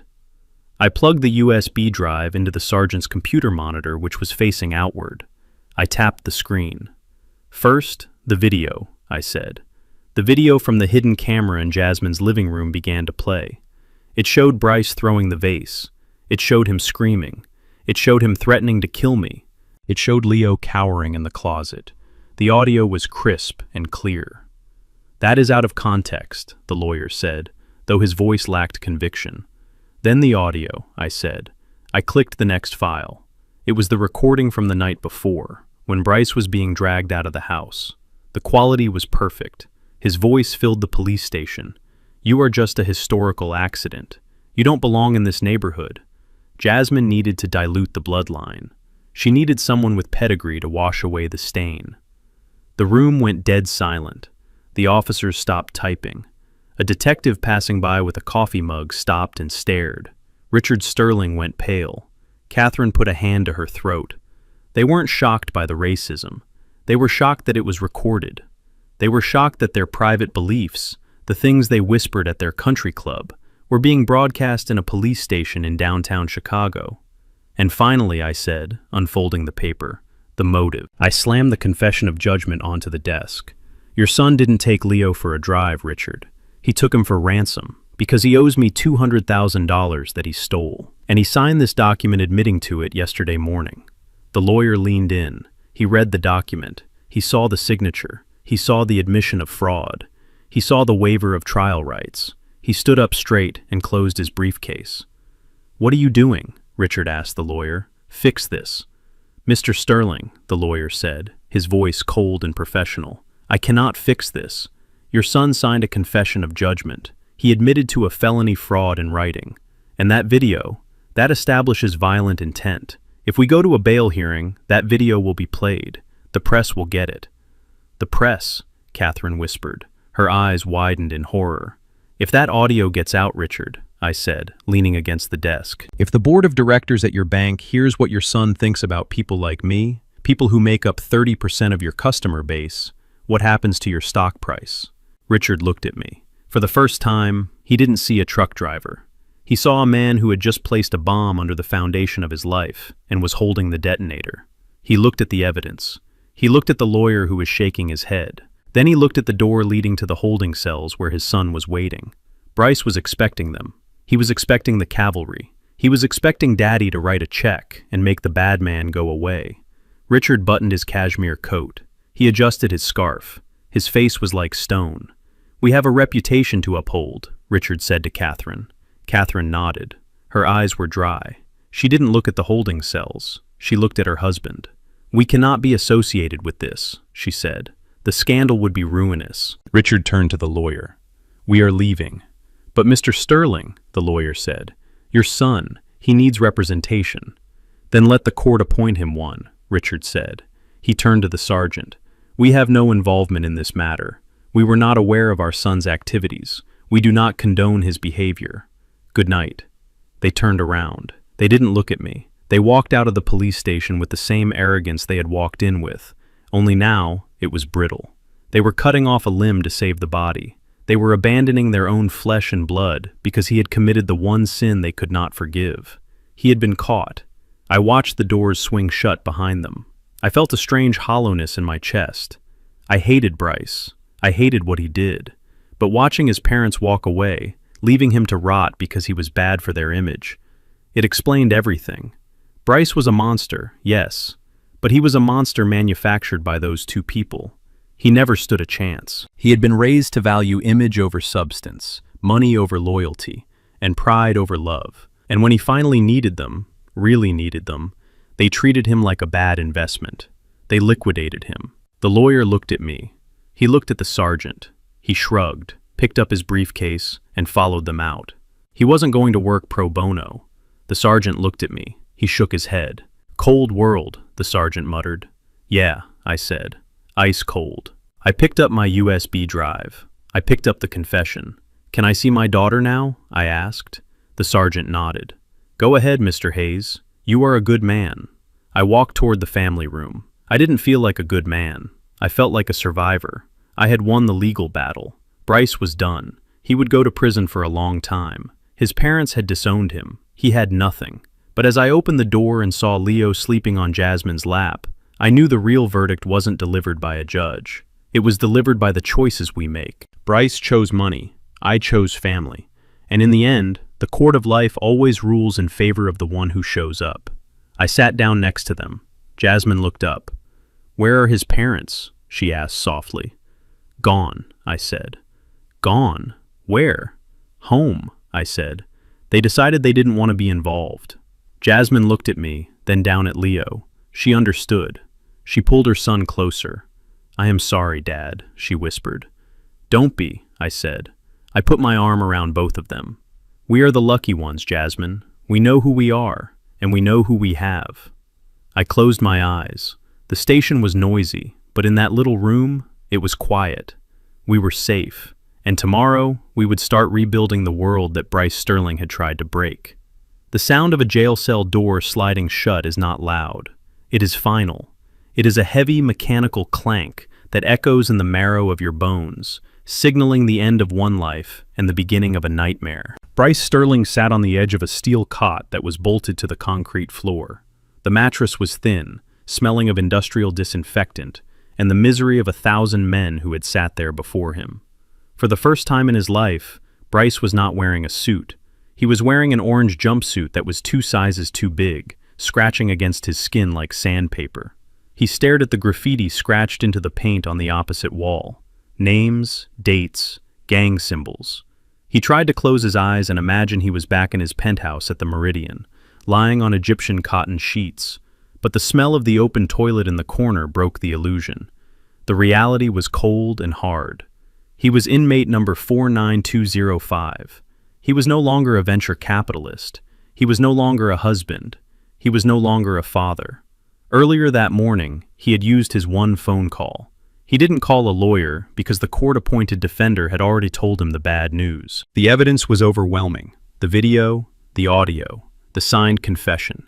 He was looking at 10 to 15 years for kidnapping, extortion, and grand larceny. So he called his mother. The phone rang 4 times, then it went to voicemail. "You have reached the Sterling residence. We are unavailable to take your call." He called his father's mobile, blocked. He called his office, disconnected. He sat there, holding the receiver, listening to the dial tone hum until the guard forced him to hang up. That was the moment the true weight of his poverty hit him. It wasn't just a lack of money. He had known poor people before, or at least people he considered poor. But even they had someone to call. Even they had a mother who would cry for them, a brother who would scrape together bail money. Bryce had nobody. His parents had liquidated him like a bad asset to protect their stock portfolio. His wife was gone, taken by the man he had underestimated. His son was safe, probably eating pancakes in a warm kitchen, beginning the slow process of forgetting his father's face. Bryce looked at his hands. They were shaking. These hands had held champagne flutes and signed 6-figure checks. Now they were empty. He realized with a terrifying clarity that without the money, without the name, without the suit, he was nothing. He was a hollow shell of a man who had spent his life building a monument to his own ego, only to find out the foundation was made of sand. He curled up on the cot, facing the wall, and for the first time since he was a child, he cried. But nobody was watching, and nobody cared. While Bryce was learning the meaning of absolute zero, I was taking Jasmine and Leo on a field trip. We didn't go to a park. We didn't go to a museum. I drove them downtown, into the heart of the Chicago Loop, where the buildings scrape the clouds and the wind whips through the canyons of steel and glass. We parked in the underground garage of a skyscraper known simply as One River North. It was a 50-story tower of blue glass that reflected the river below. It was modern, sleek, and intimidating. "Why are we here, Dad?" Jasmine asked. She looked tired. Her eyes were swollen from crying, but she held her head higher than she had in years. The fear was gone. "I have one last thing to show you," I said. We took the elevator. I didn't press the button for the lobby. I pressed the button for the penthouse, the 45th floor. The elevator rose smoothly, silently. My ears popped. Jasmine held Leo's hand tight. She looked at the numbers climbing. 20, 30, 40. The doors slid open. We stepped out into a space that was breathtaking. It was an entire floor of empty, pristine office space. Floor-to-ceiling windows offered a 360-degree view of the city. You could see the lake stretching out to the horizon like a sheet of hammered silver. You could see the ant-like cars crawling on the highways. You could see the world. Jasmine walked to the window. She gasped. "It is beautiful," she whispered. "Who works here?" "Nobody," I said. "Not yet." I walked to the center of the room. The sunlight flooded in, illuminating the dust motes dancing in the air. I took a set of keys from my pocket. They were heavy, brass keys, not the electronic fobs Bryce loved so much. "Do you remember when Bryce asked for my blessing to marry you?" I asked. Jasmine nodded, not turning away from the window. "He told you he was going to build an empire. He told you he needed a partner who understood ambition." I walked up beside her. "I didn't trust him," I said. "I knew he was slick. I knew he was hungry. But I also knew you loved him. And I wanted to believe that maybe, just maybe, he had the capacity to grow. I wanted to believe that if I gave him the right foundation, He could become the man you deserved. I swept my hand across the empty room. I bought this building in 1998, Jasmine. When the market crashed and everyone was selling, I was buying. I own it, free and clear. No mortgage, no banks, just me. Jasmine turned to look at me. Her mouth fell open. You own One River North. I nodded. I kept it quiet. I didn't want the attention. I wanted to keep living my simple life. But I was saving this floor, this specific floor. I looked at the empty space where a corner office would be. 5 years ago, on your wedding day, I had a gift prepared. It wasn't a toaster. It wasn't a check. It was a deed. A deed transferring ownership of this entire floor and the management rights of the building to a new company. A company I named J&B Holdings. Jasmine and Bryce. Jasmine covered her mouth with her hand. Tears welled up in her eyes again. This was going to be his empire, I said softly. I was going to give him the keys. I was going to let him run it. All he had to do was treat you with respect. All he had to do was be a decent father and a loyal husband. He didn't need to be rich. He just needed to be good. I held up the keys. He spent 5 years chasing investors. He spent 5 years lying and cheating to get a seat at the table. He didn't realize that I had built the table for him. He was sitting on a winning lottery ticket, and he tore it up because he didn't like the font. Jasmine looked around the room. She saw the ghost of the life she could have had. She saw the office where Bryce could have worked. She saw the reception area where she could have greeted clients. It was a kingdom that had been waiting for a king who never showed up. He lost all of this, she whispered, because he wouldn't let you into a birthday party. No, I said. He lost this a long time ago. The party was just the moment I decided to stop waiting for him to change. I walked over to the window and looked down at the city. Somewhere down there, in a concrete box, Bryce was realizing what he had thrown away. But I didn't feel pity. I felt relief, because if I had given him this building, he would have sold it. He would have leveraged it. He would have destroyed it, just like he tried to destroy us. Jasmine turned to me. She wiped her face. I feel so stupid, Dad. I thought he was the prize. I thought I was lucky that a man like him wanted a girl like me. I let him make me feel small because I thought his world was so big. I took her shoulders in my hands. I looked her in the eye. Listen to me, Jasmine, and listen good. This building is made of steel and glass. It is strong. It is impressive. But it is just a thing. It can be bought. It can be sold. It can fall down. I pointed to her chest. What you have inside you, your loyalty, your kindness, your love for that boy, that is the real estate. That is the asset that doesn't depreciate. Bryce didn't give you value, Jasmine. He was renting space in your heart that he couldn't afford. Jasmine looked at me. She took a deep breath. She looked at the keys in my hand. What are you going to do with it? She asked. The floor. I smiled. I put the keys in her hand. I am not giving it to Bryce, I said. And I am not giving it to you to manage. Not yet. You have healing to do. You have to find out who Jasmine is when she isn't trying to please a narcissist.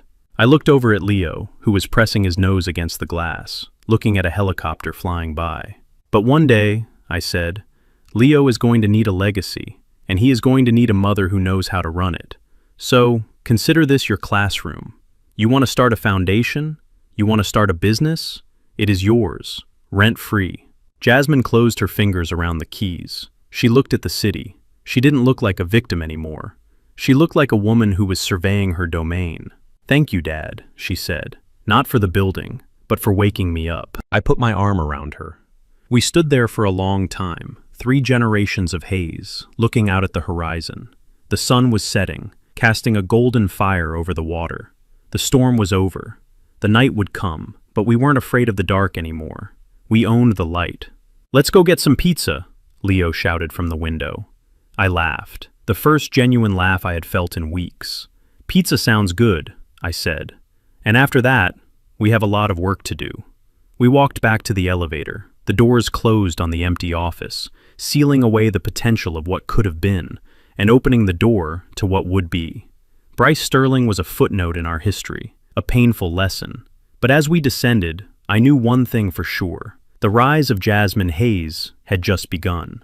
6 months have passed since the doors of the police cruiser slammed shut on Bryce Sterling. 6 months is not a long time in the history of a city like Chicago, But in the life of the Hayes family, it has been an entire era.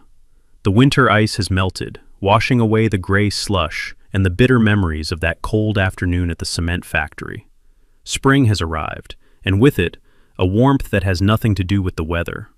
I am sitting in the corner office of the 45th floor of One River North. I am not sitting behind the desk. That seat is taken. Jasmine is sitting there. She is on a conference call with the director of a women's shelter, discussing a grant from the new Hayes Foundation. She looks different. The first thing she did after the divorce was finalized was cut her hair. Bryce had always insisted she keep it long and dyed a soft blonde because he thought it looked aristocratic. Now, she wears it in a sharp, dark bob that frames her face. She looks like her mother Etta. She wears a tailored blazer, not the pastel dresses Bryce used to pick out for her. She speaks with a voice that doesn't quaver. It is a voice that commands attention, not because it is loud, but because it is sure. I watch her work. She is not just managing the building. She is turning it into a fortress for others who have been broken. She has dedicated a wing of the floor to providing legal and financial aid to victims of domestic financial abuse. She is using her scars as a map to help others find their way out of the woods. She is no longer the victim. She is the lighthouse. And then there is Leo. He is down in the lobby with Marcus, who has transitioned from being a security guard to being the world's most overqualified soccer coach. I watch them on the monitor. Leo is laughing. He is kicking a ball against the marble wall, and for the first time in his life, nobody is yelling at him to stop making noise. He doesn't ask about his father anymore. The child psychologist said that kids are resilient, that they heal when they feel safe, and Leo feels safe. He knows that when he goes to sleep, the monsters aren't in the hallway. The monsters are gone. I sip my coffee. It is black and strong. I don't come here to run things. I come here to read the newspaper and watch my daughter fly. I spent 40 years building a trucking empire so I could leave a legacy. I thought the legacy was the money. I was wrong. The legacy is her. The weekend arrives with a blue sky that looks like it was painted by a master artist. It is Leo's 6th birthday. We are not at LeBlanc. We are not at a French restaurant where the menu is in a language we don't speak and the portions are small enough to inhale. We are in my backyard. The grass is freshly cut, smelling of green life and gasoline. The smoke from my charcoal grill is drifting through the neighborhood, carrying the scent of ribs and homemade barbecue sauce. It is a simple party. There is a bouncy castle that costs $200 to rent. There are coolers filled with soda and juice. The guests are not investors or hedge fund managers. They are Leo's friends from his new school. They are Jasmine's staff from the foundation. They are my old trucking buddies, men with calloused hands and loud laughs, who treat Leo like a prince. Jasmine is wearing jeans and a t-shirt. She is barefoot in the grass, chasing Leo, her laughter ringing out clear and true. It is a sound I haven't heard in 5 years. It is the sound of freedom. We ordered catering for the sides: potato salad, coleslaw, corn on the cob. A delivery van pulls up to the gate. I walk over to meet it. The driver steps out, struggling with 2 large thermal bags. She is wearing a polo shirt with a catering company logo. She looks tired. She looks familiar. I open the gate. She looks up. Her eyes widen. She freezes. It is the hostess, the woman from LeBlanc, the one who looked at my boots and told me I wasn't on the list, the one who smirked when she threatened to call security. She doesn't smirk now. She looks terrified. She looks at the house. She looks at me. She recognizes the man she turned away. "Mr. Hayes," she stammers. I didn't know this was your address." I look at her. I see the name tag on her shirt. Jennifer. I see the fatigue in her eyes. I heard through the grapevine that LeBlanc had fired a lot of staff after the scandal with Bryce. The restaurant took a hit when the story broke that they were enabling a fraudster. "Hello, Jennifer," I say. She sets the bags down. Her hands are shaking. "I am just dropping off the order. I can leave it here. I don't want to cause any trouble." She thinks I am going to yell. She thinks I am going to get revenge for that night. She thinks I am Bryce. I pick up the bags. They are heavy. "Bring the rest," I say gently. "The table is in the back." She follows me, walking hesitantly. We set the food down on the picnic table.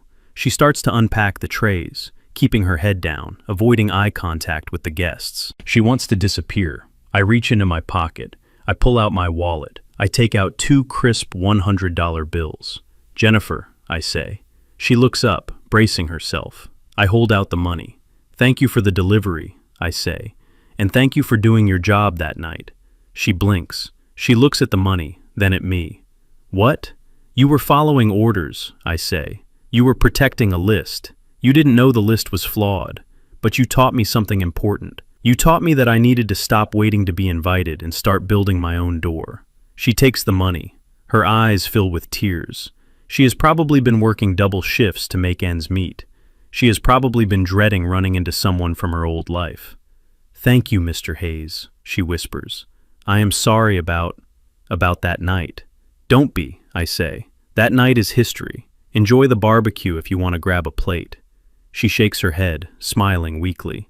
"I have more deliveries, but happy birthday to your grandson." She walks away. She walks a little lighter. I watch her go. I don't feel anger. I don't feel the need to rub her nose in my success. That is what a small man would do, and I am done with small men. I turn back to the party. Leo is blowing out the candles on a cake that Jasmine made. It is chocolate, messy, and lopsided. It is the most beautiful cake I have ever seen. I walk over to my lawn chair, the one positioned under the old oak tree. I sit down. The sun is beginning to set, casting long shadows across the yard. I take a sip of iced tea. I watch my family. They are safe. They are whole. People ask me how I did it. How I went from a retired trucker to the man who brought down a financial predator. They ask if I miss the money I spent on legal fees, on the building, on the payoffs. I tell them that money is just fuel. It sits in the tank and does nothing until you burn it to get somewhere. I burned a lot of fuel to get us here, but we arrived. I look at my hands. They are old hands. They have steered 18-wheelers through blizzards. They have changed diapers. They have held a dying wife's hand, and they have taken down a villain. They are tired hands, but they are steady. I think about Bryce. He is sitting in a cell, blaming the world for his fate. He will never understand. He thought power came from exclusion. He thought power was keeping people off the list. He didn't know that real power is having the strength to protect the people on your list, no matter what it costs. Jasmine walks over to me. She hands me a paper plate with a slice of cake. "What are you thinking about, Dad?" she asks. I smile at her. "I am thinking that I finally delivered the load, baby girl," I say. She kisses my cheek. "You sure did, Dad. You sure did." I take a bite of the cake. It is sweet. Life is sweet. I am Russell Hayes. I am a father. I am a grandfather. And I am the man who rewrote the guest list. If you enjoyed this story, if you felt the anger and the relief, do me a favor. Hit that like button, subscribe to the channel, and tell me in the comments, have you ever had to remind someone of your worth? Where are you listening from tonight? I read every single comment. This is Russell Hayes, signing off. Keep your eyes on the road and hold your family tight. I will see you in the next story. This experience taught me that true wealth is never found in a bank account, and it certainly isn't worn on a wrist. It is found in the quiet strength of character, in the courage to protect the innocent, and in the dignity of knowing your own worth. Bryce made the fatal mistake of confusing my silence with weakness, but he learned that the most dangerous man in the room is often the one who listens the most. Family is not defined by blood, but by behavior. Never let anyone, no matter who they are, treat you like an option in your own life. If you enjoyed this story of justice and redemption, please hit the like button and subscribe for more. Have you ever had to stand up to a toxic family member? Let me know in the comments below. I read every single one. Until next time.